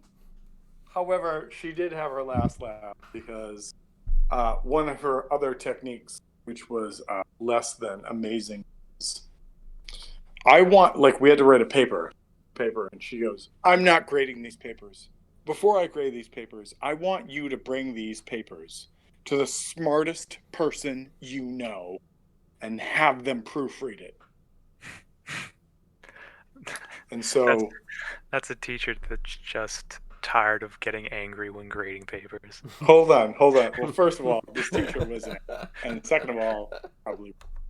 But you know what? That sounds like a setup for a Tom Fawcett punch in the ball bag.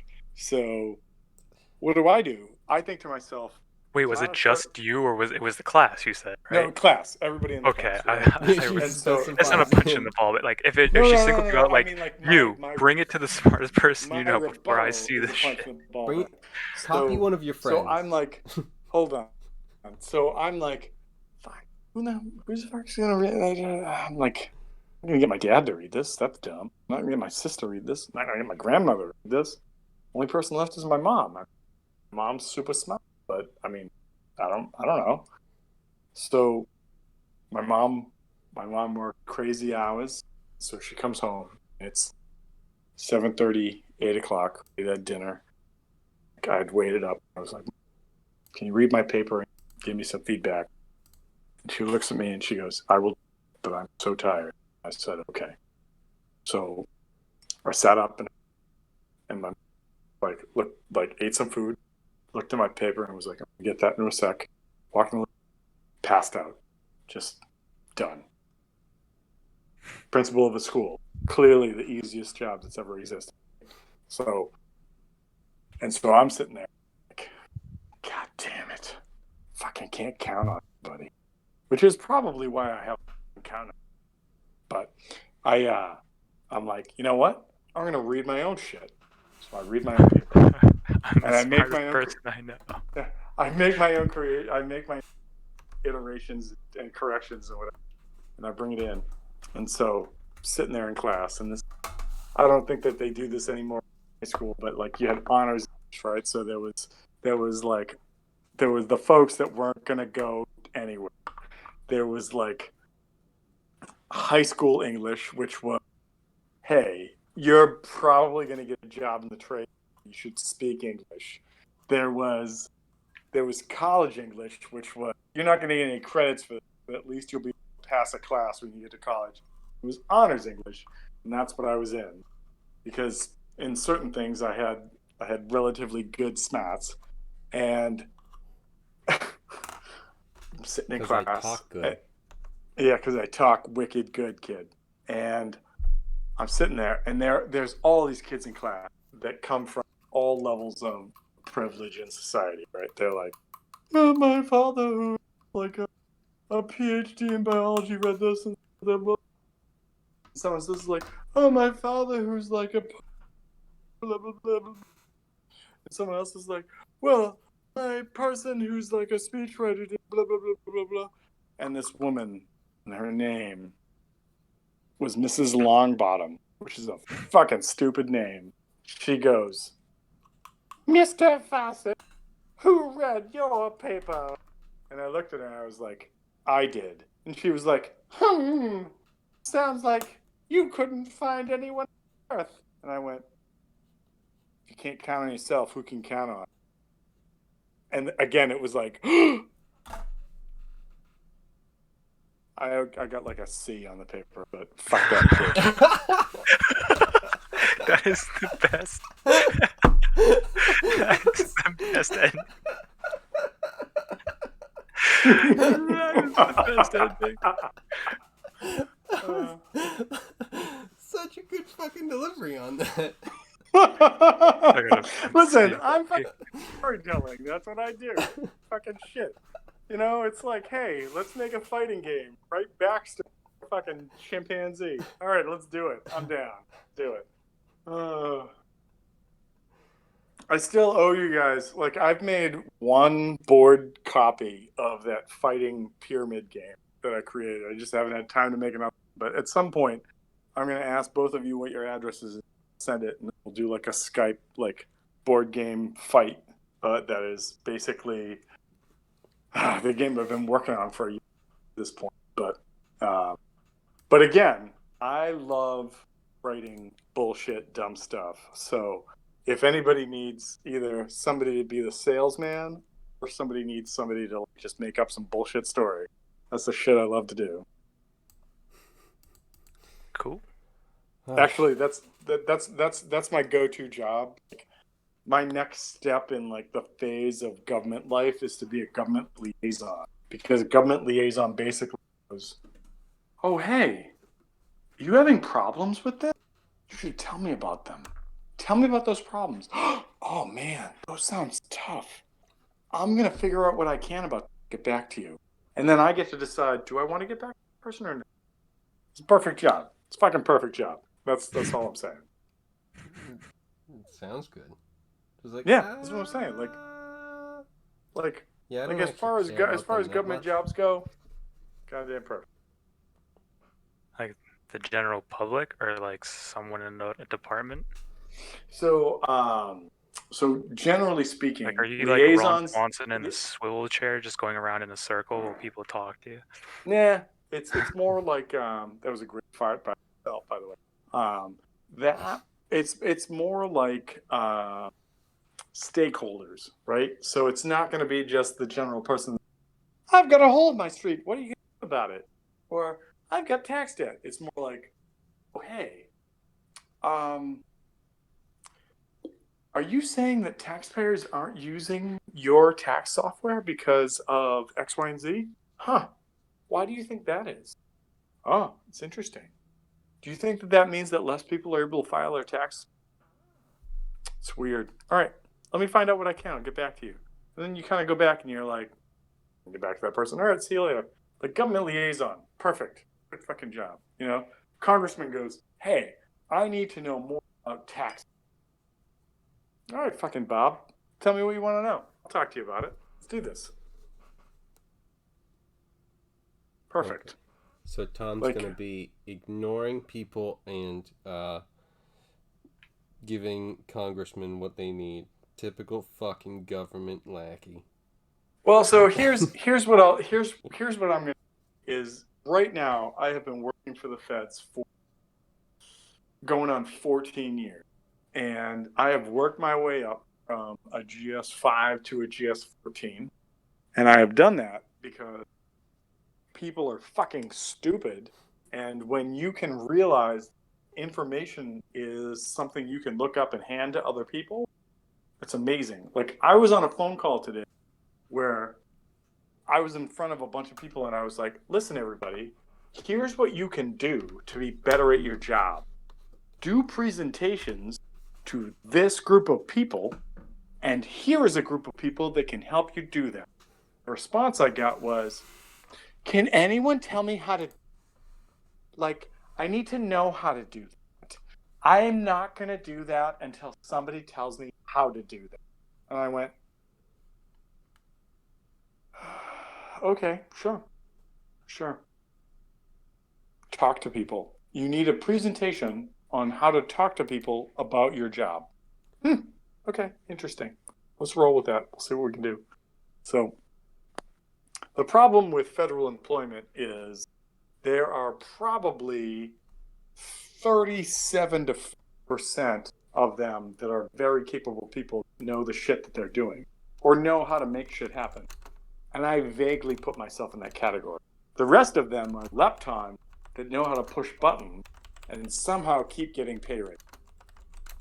And that's the federal government. There you go. Yeah. It's partially. The one thing that I will say with that is scary is that includes people like levels of national security clearance. Just saying. Oh yeah. Scary stuff. Yeah. So, That's- like, you're in charge of anything? Oh my god, you're in charge of that? Oh fuck. How are we alive? Well, it's not even that the people are in charge of access to the data that's associated with it. Like, yeah, like- like that. like- Not necessarily like it.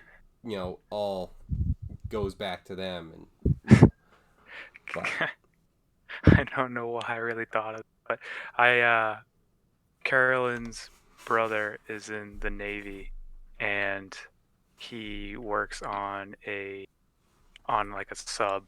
I think he's like a nuclear engineer or something, or training to be something to do with the nukes.